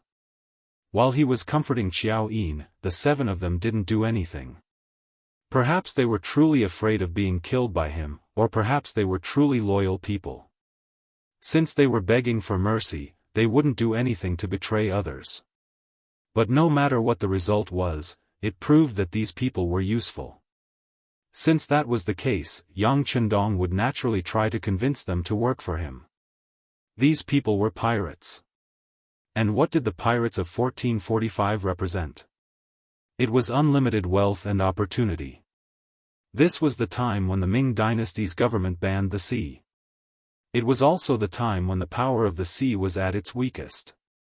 If he could build a military force here, then not only would he be able to fool others, he could also open up a new battlefield overseas and cultivate a stronger power. At the very least, he would be able to find a way out for himself. He would not encounter any danger on land and not know where to go. Seeing that these people had no intention of acting rashly, Yang Chendong finally slowly turned around. You are facing 2 paths. One is to be killed by me, and the other is to submit to me and work for me. Make your choice. Ah! Gao Xiong, who originally thought that he was going to die, had a flash of light in his eyes. The 6th young master was actually willing to take them in as slaves. Although they might lose their freedom, from the strength he had displayed, he was undoubtedly a very good leader. Even if they did not die and only lost a bit of freedom, who would not be willing to submit to such a strong person? Thump thump thump, another wave of kowtows sounded. 6th young master, we are willing to submit to you and follow you as our master. Perhaps it was a temporary measure, or perhaps they were truly convinced. But no matter what, at least they were convinced now. As for whether they would have other thoughts in the future, Yang Chendong believed that when he showed enough strength, they would only have a deeper level of fear. At that time, even if he forced them to rebel, they would not have the courage to do so. Get up. Next, we will announce the first order for you. Deal with your 3 brothers. Also, come with me to the study. Pointing at Gao Xiong, Yang Chendong turned around and left. It seemed that he was not worried that these people would escape because they were no longer under his control. Boss? Seeing that there was no restriction, the other brothers all came to Gao Xiong's side. Gao Xiong naturally knew what they meant. The feeling of being under someone's control was not good. However, he had already submitted to them. Plus, he did not know what kind of environment he was in, and whether there were still people secretly watching him. He shook his head lightly. Deal with our brothers' bodies properly. Remember to stay away. I will go in and take a look. The light in the study was much clearer than outside. When Gao Xiong came in, he saw Yang Chendong sitting behind the table. 6th young master. When he saw the jet-black iron spear on the table, Gao Xiong could not help but tremble. He hurriedly knelt on the ground. What is your name? Where is your home? What do you do for a living? Yang Chendong's voice was ordinary. He was not old, but he gave people endless pressure. My name is Gao Xiong. My ancestral home is Fuzhou. Because my family's land was invaded by bandits, my parents were forced to die. In a fit of anger, I killed them and fled to the sea. Now, I mainly make a living at sea. Usually, I rob merchant ships. However, I have never robbed civilians. My targets are the rich families. Gao Xiong's language was quite clear. In addition to his good observation skills, Gao Xiong's ability gained Yang Chendong's recognition. Making a living at the sea? Then you are a pirate? Have you ever fought with other pirates? Yes, but because my strength is limited, I only have 2 warships and 30 brothers. My strength is limited, so I don't dare to go to the deep sea. The area I can move in is limited. Gao Xiong told him everything that had happened. Since things had come to this point, there was nothing left to hide. Oh, so you still have 20 brothers outside? Yes, they are all waiting for news at the illegal docks in Fuzhou. When Gao Xiong answered this sentence, he had a little plan in mind. That was, you can't just kill me. Otherwise, who knows if my brothers will avenge me? Then you won't be able to live in peace.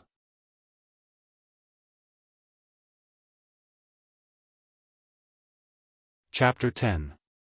As for where the Black Dock was, it was just a name the brothers came up with casually. It was a secret base that no one else knew except for themselves. Yang Chendong, who looked only 15 years old but was mentally over 40 years old, how could he not understand the meaning behind Gao Xiong's words? After a mocking laugh, he said, with such little prospects, what kind of profit can you make if you can only stay in the coastal waters? This little one also wants to take a look at the deep sea, but my strength is limited. Going there is just looking for death. Gao Xiong's words carried a hint of grievance. He was just a poor commoner who relied on loyalty and hard work to build up his family business. However, his foundation was too weak and his strength was limited. As the saying goes, poor people have low ambitions. Looking for death? Then if I support you and give you guns and cannons, do you have the guts to venture into the deep sea? Yang Chendong increasingly felt that Gao Xiong and the others were a force he could accept. It didn't matter if their strength was lacking. With his support, it was only a matter of time before they became stronger. Ah! Gao Xiong suddenly raised his head, his face full of disbelief. Even Xiao Yin, who was standing behind him, trembled. What was wrong with the young master? Why didn't he report to the authorities after catching the pirates? Why did he want to become friends with them? If the government found out about this, he would be beheaded. Ignoring the two's reactions, Yang Chendong continued to speak powerfully. You saw my gun just now. You know how powerful it is. Now that the opportunity is in front of you, whether or not you can seize it depends on how ambitious you are. I'm willing. How could Gao Xiong not know that this was an opportunity? He immediately kowtowed to the ground. Everyone had dreams, it was just that they weren't realistic. His dream was to dominate a region in the sea. Even if it was just a corner, he would be satisfied. Now that the opportunity was here, how could he let it go? All right, we'll leave the city at dawn. Take me to the Black Dock to take a look. Go. Yang Chendong waved his hand, as if telling Gao Xiong that he could leave. Gao Xiong left with a heart full of excitement. Now that there was no one else in the study, Yang Chendong turned around and comforted Xiao Yin. You must have been frightened tonight. Although she didn't see the corpse, Xiao Yin knew that she had killed someone. She must be very scared. Young master. Was fine. But these people are outlaws, why don't you hand them over to the authorities? Just as Xiao Yin was about to say something, Yang Chendong waved his hand. He felt sorry for Xiao Yin because she felt sorry for him, but that didn't mean that his willpower would be affected. Speaking of which, he was a male chauvinist to begin with. Especially when it came to matters of life and death, he was even more determined. Just pretend that nothing happened tonight. This is the price you have to pay for staying by the young master's side. You have to learn to forget, understand? What Yang Chendong didn't say was that if she couldn't forget him, then the two of them wouldn't be fated to be together. He would find a good family for Xiao Yin to marry, and they would part ways from then on so that they wouldn't implicate each other. Yes, nothing happened tonight. Xiao Yin was smart enough to see the seriousness in Yang Chendong's eyes. She was afraid that the young master would abandon her because of her disobedience. Very good, it's late. Go to sleep. Oh right, stay here tomorrow. I'll be going out for a while, but I'll be back soon. Don't worry. Yang Chendong had made up his mind to go to the illegal docks, but he couldn't bring Xiao Yin along this time. After all, it was an unfamiliar place, and it was dangerous. Oh. Xiao Yin obediently replied. Tonight's events had shaken her greatly, and she needed time to digest them. She had also heard that the illegal docks were a few hundred li away in Fuzhou. A weak woman like her would only be a burden if she went that far. Young master, you must be careful. Yin is waiting for you at home. In the courtyard, Gao Xiong had already told his subordinates about the conversation he'd had with Yang Chendong. When they heard that the mysterious sixth young master was willing to support them in making a living on the sea, they were all excited.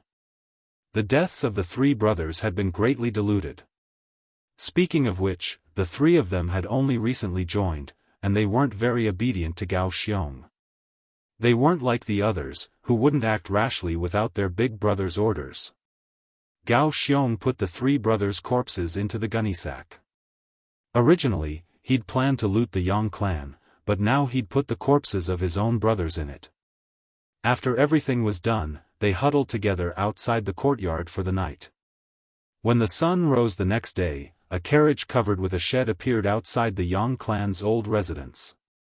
The corpses in the gunny sack were thrown inside, and Yang Chendong drove the carriage out of Jianghu Manor. Not far behind him were Gao Xiong's group of 7, who had split up. After leaving the city, they found an unmarked graveyard and buried the 3 corpses. Then the group of 8 headed for Fuzhou. The road wasn't very good, so the carriage wasn't very fast. Gao Xiong's group of 7 could barely keep up. Just like that, 3 days later, they finally arrived at Fuzhou, and another day later, they arrived at the so-called Black Wharf. Black Wharf was nothing more than a deserted seaside. Because it was suitable for large ships to dock near the sea, it became the place where Gao Xiong's group rested and got its name. As soon as Yang Chendong's group appeared, several figures appeared beside the reefs by the seaside. At first, they looked around vigilantly, but when they saw that Gao Xiong's group was among them, they all jumped out in joy. "Big brother, is everything going well? How much wealth does the Yang clan have?" A man wearing a tattered robe, but very spirited, walked out from the crowd with an iron blade in his hand, a smile on his face. But after taking 2 steps forward, the situation suddenly changed. The iron blade in his hand suddenly flew out of his hand, and a powerful force was transmitted to his arm, causing him to fall uncontrollably to the ground. "Sixth young master, don't worry, this is my brother Yu Guang." Gao Xiong, who had already seen Yang Chendong's power, naturally knew what had happened, and hurriedly pleaded for his brother. "Tell your brothers to be careful when they speak to this young master." Yang Chendong's voice was still cold, as if he could kill at any time without blinking. "Yes, yes." Gao Xiong hurriedly nodded his head, as if he was pounding garlic. Then, he shouted to his brothers who had emerged from the reefs, "Don't speak, listen to the 6th young master." "Huh?" When these words were said, all the pirates were stunned. What was the meaning of this? Weren't they going to rob the Yang clan? How did they end up with the 6th young master? Huh? This name was very familiar. If they remembered correctly, their target this time was called the 6th young master. Ignoring everyone's puzzled expressions, Gao Xiong walked in front of Yang Chendong like a lackey. "6th young master, this is the illegal dock. Behind the reefs over there are the 2 warships that we currently have. Let's go take a look." Yang Chendong lightly nodded his head, then ignored everyone's surprised gazes and took the lead to walk behind the reefs. Everyone didn't understand why the 6th young master would appear here, but since their boss was following, they naturally wouldn't casually make a move. However, those pairs of eyes were still closely staring at Yang Chendong, as if they were ready to attack at the slightest disagreement. Yang Chendong was already used to this. With his head held high, he arrogantly walked past the reefs. What entered his eyes were 2 warships that were close to 20 feet long and 60 to 70 feet wide. Don't be fooled by the name warship, it was actually the smallest type of ship in the Ming Dynasty. Not counting sentry ships and patrol ships, this type of warship was the smallest type. In the early Ming Dynasty, the power of the sea was still very strong. Especially the treasure ships that Jianghu built when he went to the Western Ocean. They were huge existences, and who knew how many countries at sea were frightened by them. However, ever since the Ming Xuanzong era, the country had gradually stopped building ships because it was a waste of manpower and money. Until the current Mingzong, they had directly banned the production of ships. Naturally, the production of ships had stopped, and some shipyards had closed down. The workers there had also been dismissed and returned home. It was because of the ban that the Japanese Empire was able to prosper in the future. Later on, Qi Jiguang fought against the Japanese on the coast. Since the treasure ships were no longer built, the next largest ship was the horse ship. The length of the horse ship was 37 feet long and 15 feet wide, and it was the second largest warship. The third was the grain ship, which was 28 feet long and 12 feet wide. The fourth was the passenger ship, which was 24 feet long and 94 feet wide. The last was the warship in front of them, which was 18 feet long and 60 feet wide. It had to be said that the frame of the Ming Dynasty ship was not small, but when it was used as a ship, the things inside were not worth mentioning. In Yang Chendong's eyes, other than a few bows and arrows, he could not see any other weapons. No wonder they could only deal with merchant ships that did not have any defensive capabilities.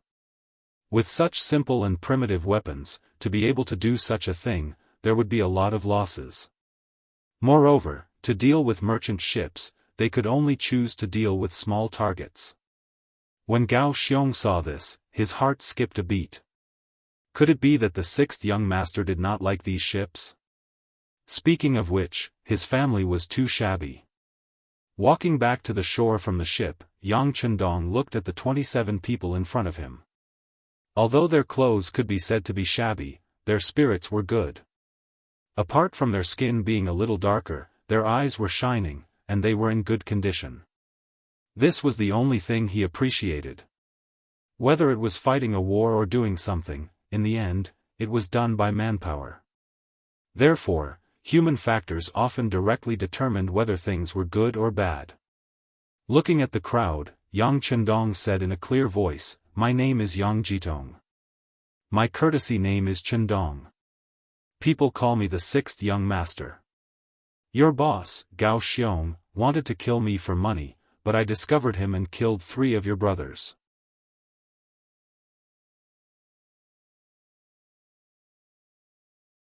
Chapter 11. As soon as he finished speaking, the other pirates who had already discovered that the 3 of them were missing were filled with righteous indignation. From the looks of it, it was clear that they would attack at any time. Perhaps in their eyes, the 6th young master was too young and alone. Any one of them could easily deal with him. Seeing the restlessness of the crowd, Yang Chendong laughed mischievously. Then his gaze fell on a spear more than 20 steps away. It was unknown which pirate's weapon it was, but it was currently stuck in the ground. With a wave of his hand, a shot was fired. Bang! The Type 92 without a silencer let out a gunshot. Looking at the spear, it had already broken into 2. This sudden change shocked everyone. The pirates who were originally eager to rush up and capture him consciously stopped moving forward. There were even some who began to break out in cold sweat. To be able to accurately hit the spear from such a distance, then if they had rushed up, wouldn't they have become corpses by now? Seeing everyone's reaction, Yang Chendong was very satisfied. This was the effect he wanted. Very good, you should have seen the advantage of a weapon. When you still want to show off your courage and think that your strength is the best in the world, others can already take your head from 100 steps away. May I ask, how are you going to fight this battle?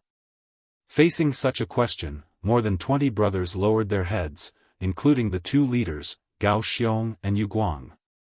Seeing that everyone was shocked by his display of strength, there were even some who revealed fear and pain in their eyes. Yang Chendong knew that the effect of establishing his power had been achieved. Following the idea of showing mercy and mercy, the next step was to show mercy. You still have self-respect and can still see your own shortcomings. This is very good. At least it proves that you still have self-respect, still no shame, and can still be saved. Yang Chendong's voice suddenly became louder as he shouted, "No shame and then be brave." A person who is poor is not scary, what is scary is that he has developed a habit and does not know how to strive forward. A person who is weak is also not scary, what is scary is that he has accepted his fate and does not dare to fight anymore. Let me ask you, have you accepted your fate? No. Everyone shouted at the same time.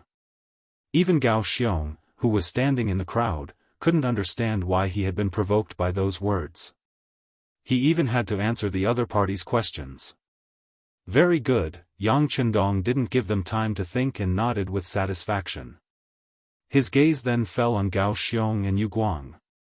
You two, come with me.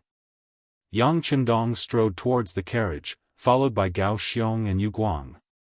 During this time, Yu Guang asked Gao Xiong with a confused look, "Boss? What did he mean by that?" Also, isn't it said that the 6th young master of the Yang family is a literary star who has descended from the heavens, and only knows how to use the wondrous brush and blossoms technique, but his body is extremely weak? I don't know either. Shaking his head, Gao Xiong didn't know how to explain everything before him. He had thought that he was going to slaughter a little lamb that had yet to grow up. In the end, when he arrived, he discovered that it was a ferocious tiger that had just reached adulthood. That kind of contrast was as big as one could imagine. While the 2 were muttering behind him, Yang Chendong had already arrived at the side of the carriage, lifted the curtain and entered. When he came out, he looked at the 2 people who were already standing beside the carriage and said, "Go and carry out the things inside." Oh. Gao Xiong and Yu Guang instinctively agreed and also lifted the curtain to enter the carriage. Then, 2 extremely loud screams were heard. What's going on? The other pirates heard the shouts of their brothers and quickly ran over. A few of the bolder ones were ready to pounce on Yang Chendong at any time. Although the shot just now scared them, they still had a chance of winning by relying on their numbers. Before these people could do anything, the curtain of the carriage was lifted again, and then Gao Xiong and Yu Guang jumped down with a black machine in their arms. Ah! What is this? Is it a gun or a cannon? When the pirates saw that Gao Xiong and Yu Guang were unharmed, they no longer had any killing intent. However, when they saw the things in their hands, they all widened their eyes in confusion. It was no wonder they were so surprised. Gao Xiong and Yu Guang were holding a Type 87 35mm automatic grenade launcher. It was not an exaggeration to say that it was a small cannon. Type 87 35mm automatic grenade launcher. Not only could it shoot in a straight line, but it could also shoot in a curved line. It was an automatic infantry weapon that could kill and break armor. It could suppress enemy fire points within 800 meters and kill exposed and hidden living targets within 1,750 meters. It weighed 40 jin and had a killing radius of 10 meters. It was nicknamed the Mini Infantry Cannon. It had 15 rounds of ammunition and the trigger was on the side. This was naturally the weapon that Yang Chendong took out from the large warehouse after inspecting the warship. Since he wanted to subdue this group of pirates, he needed to pay a price first. Otherwise, how could he dominate the sea? Gao Xiong and Yu Guang, who were smiling, did not know the name of this weapon, nor did they know how to use it. However, looking at this black thing, they naturally felt a sense of joy. In their opinion, this thing must be very useful. Put it on the ground. Yang Chendong wanted to intimidate everyone. He pointed at the mini infantry cannon in Yu Guang's hands. Oh! Yu Guang answered mechanically and carefully placed Little Pao on the ground like a bride. He was afraid that he would hurt Little Pao. All of you move aside. Looking at the crowd, Yang Chendong waved his hand. Very quickly, the scene was cleared. Everyone's gaze fell on Yang Chendong. They wanted to see what he would do next. What would happen next? Without looking at the crowd, Yang Chendong casually glanced at the reef in the distance. He saw a huge rock standing among the rocks. He pointed and asked, "Do you see that slightly bigger rock?"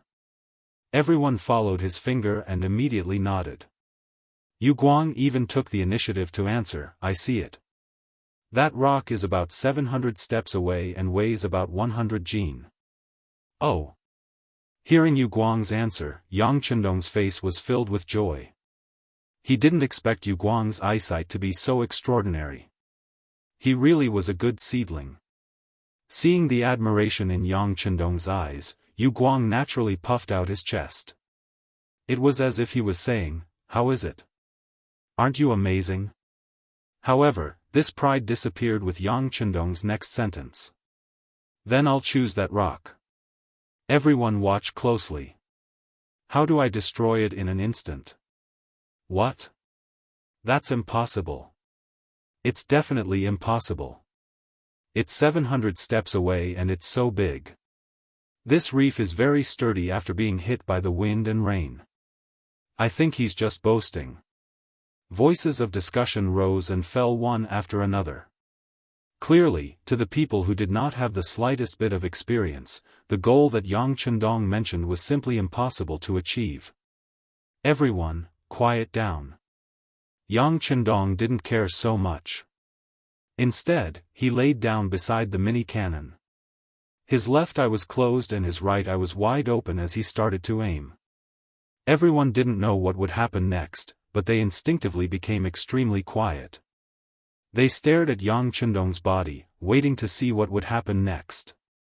Yang Chendong didn't make them wait for long. He didn't make any extra movements. His right index finger pulled the trigger on the side of the mini cannon. Following that, a flame suddenly shot out.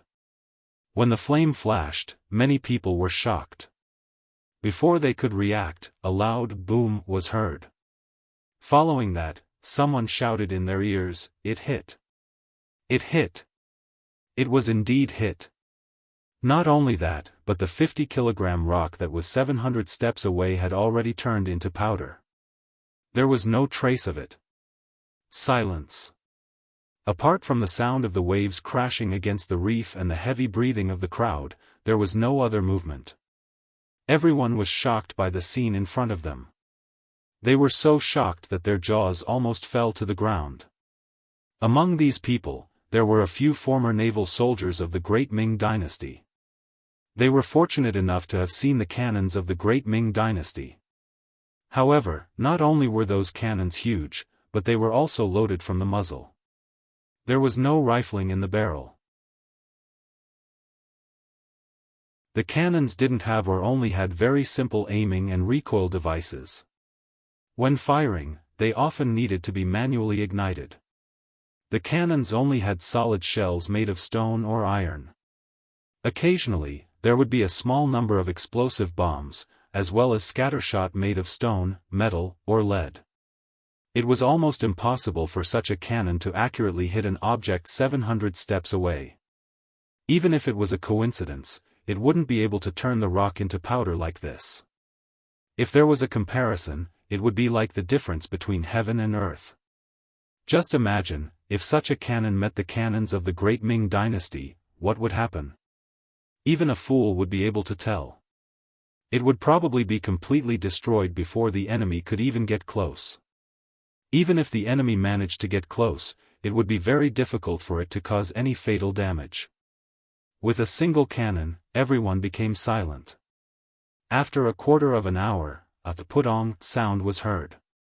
It was the sound of Gao Xiong, who was hugging another mini cannon, kneeling on the ground. It had to be said that even though Gao Xiong was kneeling on the ground, he was still holding the mini cannon in his arms. From this, it could be seen that Gao Xiong was a person with great strength.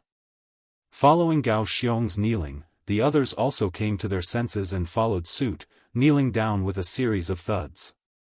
At this moment, they truly submitted.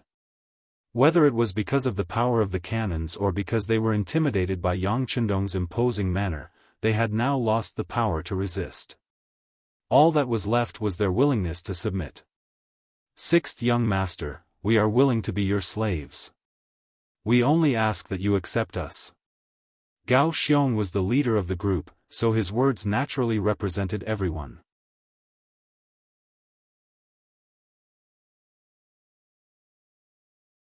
Chapter 12. What was different from before was that after he said this, no one objected. It was clear that they had tacitly agreed to this fact. To put it nicely, they were pirates.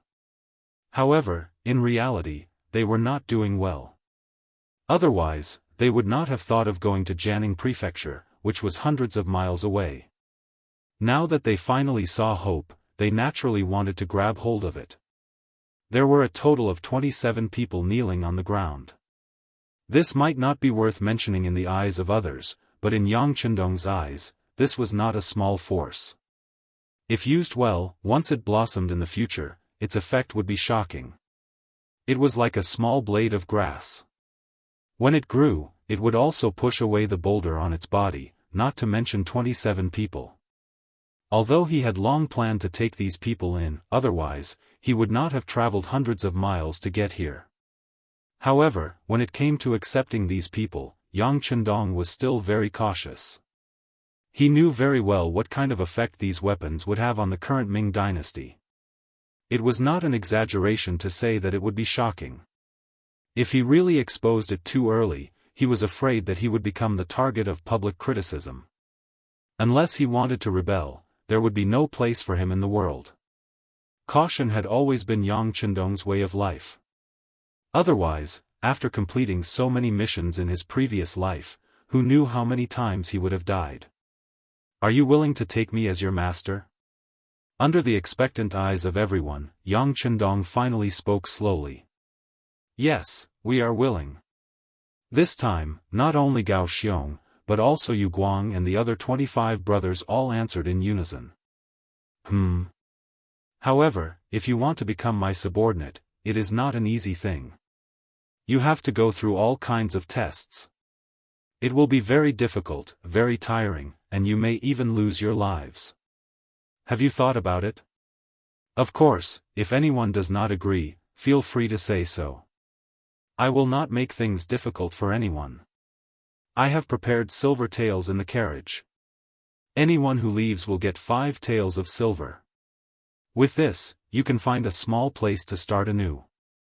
So, I hope that when you make your choice, you will think carefully. There is no need to think. We are willing to take the 6th young master as our master. Gao Xiong was the first to answer loudly. We are willing.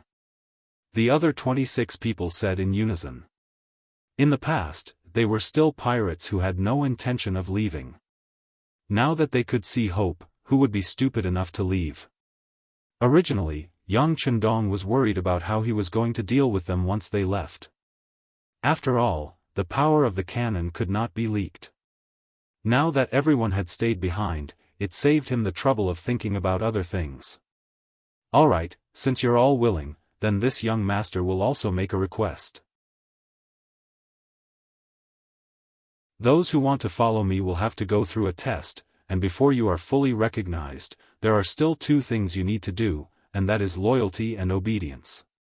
Loyalty. The one who is loyal is naturally me. No matter when or where, I cannot betray you. Otherwise, I will not be able to rest in peace even if I die. Obey. Even if there is a bottomless abyss in front of you, no one can stop for any reason without my command. Can you do that? With his own advantages, Yang Chendong could do a lot of things. Of course, there would be many people he would need, and how to manage these people would become the most important thing, and the most important thing was loyalty. If these people were disloyal, they would very likely take out their own weapons to deal with him. If that was the case, he would be smashing his own foot with a rock. We can do it. In this life, we will only serve the 6th young master. If we violate this oath, may the heavens strike us with lightning and we will die a horrible death. Gao Xiong reacted quickly and was the first to state his position. Following that, Yu Guang followed suit, and the remaining 25 people all gave the same speech. Good. Seeing that everyone had made the oath, at that time, the people were ignorant, and the binding force of the oath was still very strong. Yang Chendong chose to believe these people. Of course, this was only the initial belief. He would have various methods to make these people truly submit to him. After saying good, Yang Hodong shouted, "Now, this young master will give the first order. Everyone, stand up." Walala. Everyone stood up. What was worth mentioning was that Gao Xiong was still hugging the mini cannon and did not let go. Looking at him, it was as if he wanted to sleep with him and did not have any intention of letting go. Regarding this, Yang Chendong did not care. There were many good things like this in the warehouse. What could be used and what level could be used completely depended on how much progress these people would make and how much territory they would conquer. The Ming Dynasty that had just experienced the rule of benevolence was still in its prime. It would only decline a few years later with the Tumu Castle Rebellion. Going against the great Ming Dynasty at this time was not a wise decision. Luckily, the current Mingzong had banned the sea, and this left a big gap. If they only developed their forces on the sea, Yang Chendong believed that they would not reveal their strength. More importantly, they would be able to train their troops and create a lot of wealth at the same time. At that time, they would be able to occupy an island. Even if they were to fall out with the Ming Dynasty one day, they would have a way out. In order to achieve this, the 27 people in front of him were the foundation. How to make use of them was something that needed to be carefully thought out. Regarding this, Yang Chendong used the separation training method. The separation training naturally meant that he would split up their small group and transfer the separated group to his side to receive training. This way, after interacting with each other for a long time, they would naturally develop feelings for each other. Adding on the fact that he had shown his strong side, their loyalty would be guaranteed. At this time, everyone stood up as if they were waiting for Yang Chendong's second order. However, the sixth young master did not give out any more orders. Instead, he chatted with everyone as if they were having a normal conversation. At the same time, he also said that he could stay here for 2 days. In these 2 days, he would first teach everyone how to use the mini-cannon in order to increase their military strength and prepare for the expansion of their forces. Out of the 27 people, 7 people with good eyesight and strength were selected to begin simple training. Among them was Yu Guang. Originally, Gao Xiong also wanted to follow, but was rejected by Yang Chendong. Since he was the leader of this group, he needed to plan and strategize, and not personally kill the enemy.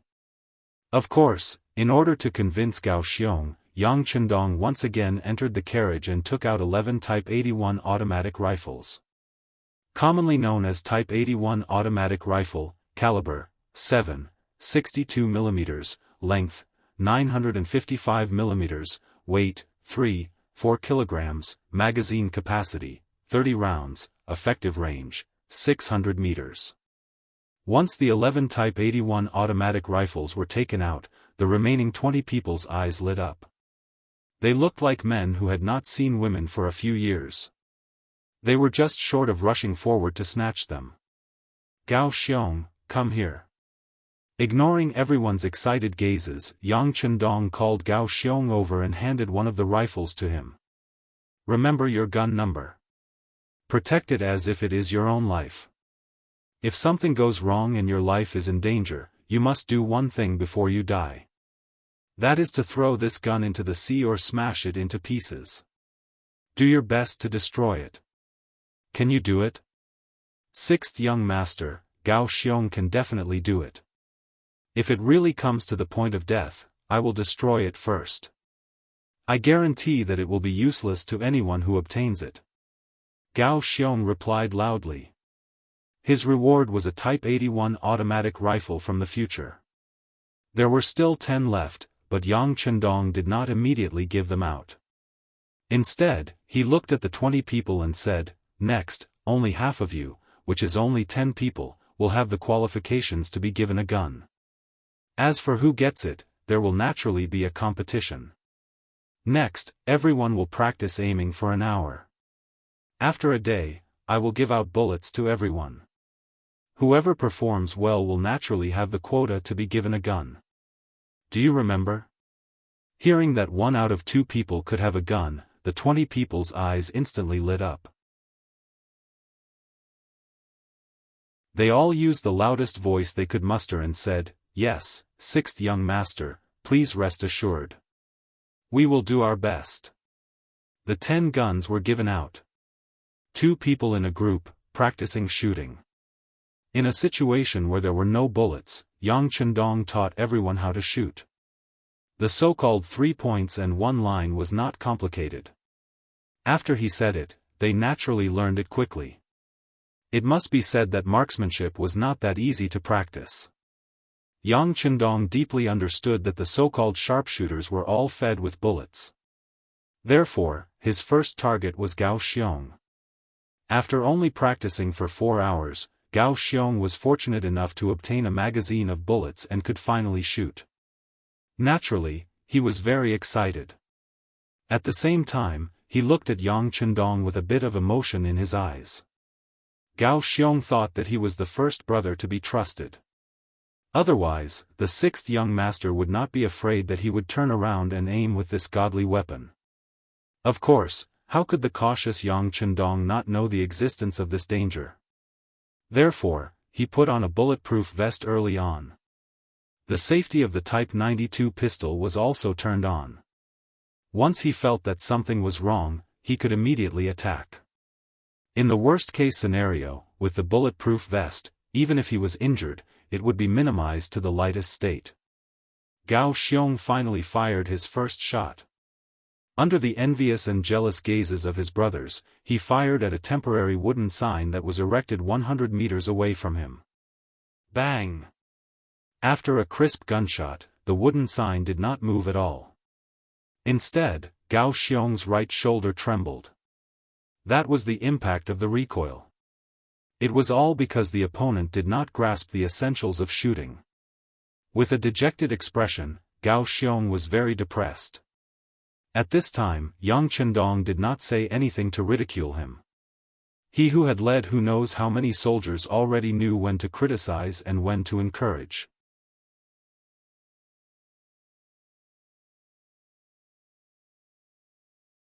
Chapter 13. Hold the gun tightly and use your right shoulder to support the butt of the gun. Breathe steadily and look straight ahead. Once you've calmed down, try firing. Gao Xiong followed the instructions seriously. When he felt that his body was no longer as agitated and his breathing had stabilized, his right index finger slowly touched the trigger. Then, he stared at the wooden sign in front of him. Bang! The second gunshot attracted the attention of the other brothers. When the first shot was fired, everyone laughed. Even though Gao Xiong was their boss, it did not stop them from making fun of him. Of course, it could also be said that they were venting their jealousy. Now that the second shot was fired, everyone was waiting for the result. The wooden sign 100 meters away was no longer as calm as before. The bullet went through the sign and flew out, leaving a black hole in it. I hit, ha ha ha. When he saw that he had hit the target, Gao Xiong jumped up excitedly and waved his gun as he shouted. Bang! A huge force suddenly hit Gao Xiong's waist. Under the powerful force, the man who weighed around 150 kilograms flew out horizontally and fell on the beach. Everyone was stunned by the scene in front of them. They did not understand. Why did their boss get beaten up after hitting the target? They did not understand. That kick was from the sixth young master. His body did not look very majestic, so how did he have such explosive power? He was able to kick Gao Xiong, who was taller and stronger than him. Gao Xiong, who was kicked down, was also stunned. He did not know what he had done wrong. His waist was also hurting. He thought that the sixth young master was strong because of these godly guns that they had never seen or even heard of before. However, after this kick, he realized that he had underestimated the sixth young master's fighting ability. If the two of them were to fight, the chances of him winning would be very low. Throw the gun away. While he was still thinking about all kinds of questions, Yang Chendong's voice rang in his ears. Out of habit, he threw his Type 81 rifle to the ground. The gun was picked up again, but it was in Yang Chendong's hand. Then, a voice of criticism was heard. I've already told you that you can't point your gun at anyone. But you were so excited just now that you've pointed your gun at the brothers beside you countless times. Do you know which of our brothers would lose their lives if you accidentally fired the gun? Finally, Gao Xiong realized what he had done wrong. In that instant, Gao Xiong stood up, his face red. Sixth young master, I was wrong. Do you know your mistake? 100 push-ups, immediately. There was no emotion on his face, and even his voice was unusually cold. Yes. After Gao Xiong agreed, he began to do push-ups on the sand beside him. This was also a training method that had just been taught.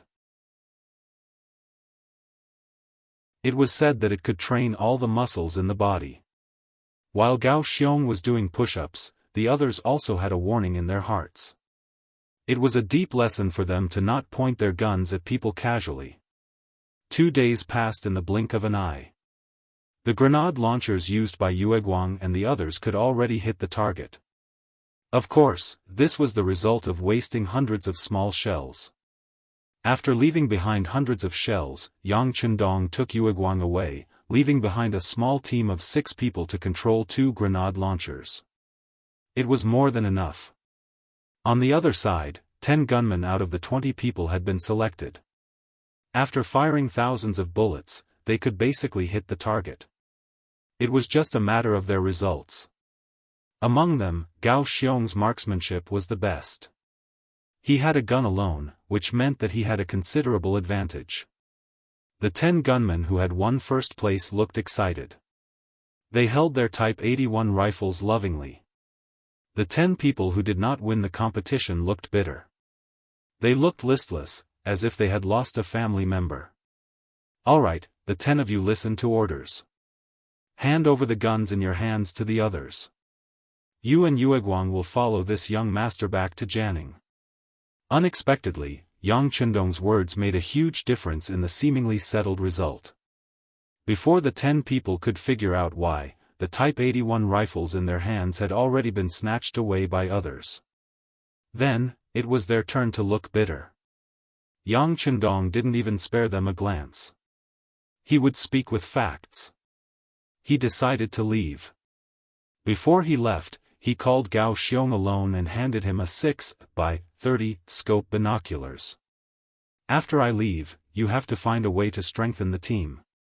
At the same time, you have to understand the situation around you, especially the situation in Qiqian.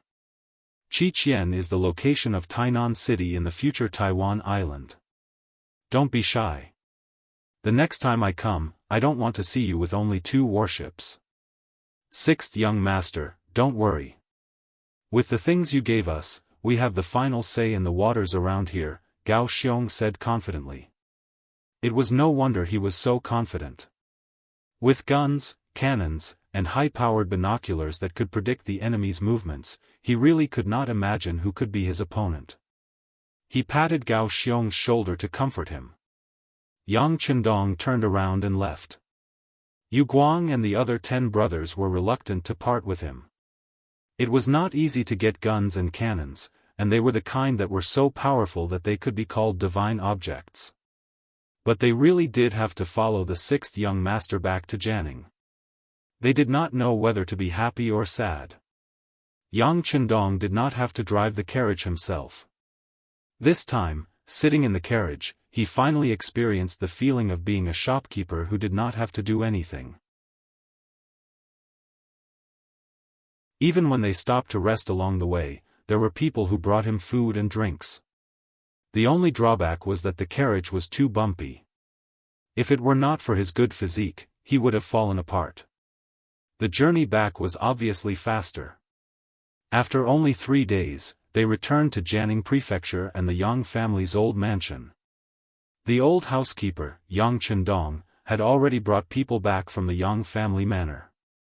When Yang Chendong returned to the old mansion, he not only saw them, but also Tiger's Mane, who had returned a day earlier. Tiger's Mane had been arranged to look for servants. Over the past few months, he had spent 300 taels of silver.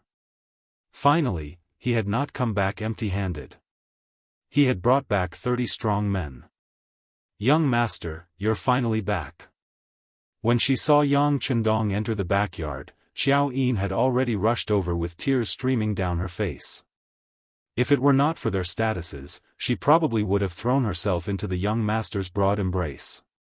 "Hee, young master, aren't you fine? Don't cry. You won't look good if you become a little kitten." Yang Chendong reached out and scratched Xiao Yin's nose, then laughed heartily. "Young master." Tiger's Mane suddenly appeared in a half-kneeling position in front of Yang Chendong. "You're back. It must have been a tiring journey." Looking at Tiger's Mane, who had been his study companion since he was young, but liked to play with weapons, Yang Chendong's eyes flashed with a rare gratification. "It's not hard to work for young master. This time, I've brought a total of 30 brothers. They're all young and strong, and they don't have families to worry about." Hu Mang reported the results of the battle without even raising his head. This was one of the things that Yang Chendong admired about him. He was never arrogant because of his close relationship with others, and he knew his own status. "Good. Where are they?" Hearing that there were 30 people, Yang Chendong was very satisfied. If there were too few people, it would be useless. If there were too many, it would cause too much of a commotion. These 30 people were just right. In order not to attract attention, I arranged for them to be at the Yang family manor outside the city. Tiger's Mane was indeed very reliable. He had thought of everything that needed to be thought of. This made Yang Chendong even more gratified. "Let's have a meal together, then go take a look." After rushing for 3 days and eating a meal, he brought Tiger's Mane, Xiao Yin, and Yu Guang, who were waiting outside the Yang family manor, and rushed out of the city. Yang family manor. It occupied 1,000 mu of land. It was done when Yang Rongfu was still alive. Now that the master and madam had passed away, the sixth young master, who stayed behind to look after the house, became the actual owner. This wasn't the first time he came to Yang family manor. He had come here many times when he ran in the past. It was the girl that Tiger's Mane liked. Her parents were tenants of Yang family manor. As soon as he entered, Yang Chendong instinctively asked jokingly, "Have you seen Feng, er?" "Not yet. I entered the manor last night. I didn't have time." It was rare for Tiger's Mane to blush. Give Tiger's Mane 20 taels of silver. Let him buy some suitable clothes for Feng, After the new year, propose marriage to Feng, parents in the name of the Yang family. Yang Chendong laughed loudly. He was clearly in a good mood. "Thank you, young master." With a plop, Tiger's Mane, who was driving the carriage, suddenly jumped down and knelt on the side of the road. "All right, come up and drive your carriage." "Oh right, tell this young master about those people." "Yes." After Tiger's Mane agreed, he turned and jumped onto the carriage. As he drove, he said, 28 of them are the subordinates of a man called Tingshan. They were originally bandits, but because the taxes were too heavy, they couldn't live in the mountains. They have seen some blood. Most importantly, they have a good foundation and have trained a bit. When I went and told them that I would give them a new way out, they all followed me.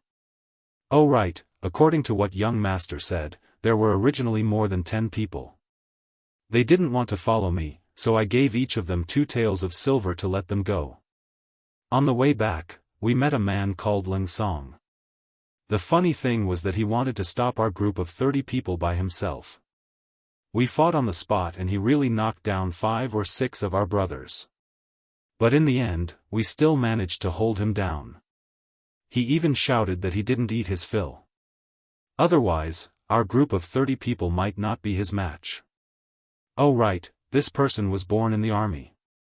It was only because his money and food were embezzled by his superiors that he couldn't live anymore. He escaped and just happened to run into us. Interesting. Yang Chendong listened to Ling Song's story and became curious. He really wanted to see what this person was like. You're tuning into the Unparalleled SwordWill YouTube channel. Don't forget to subscribe and join us on this journey to catch the most captivating stories.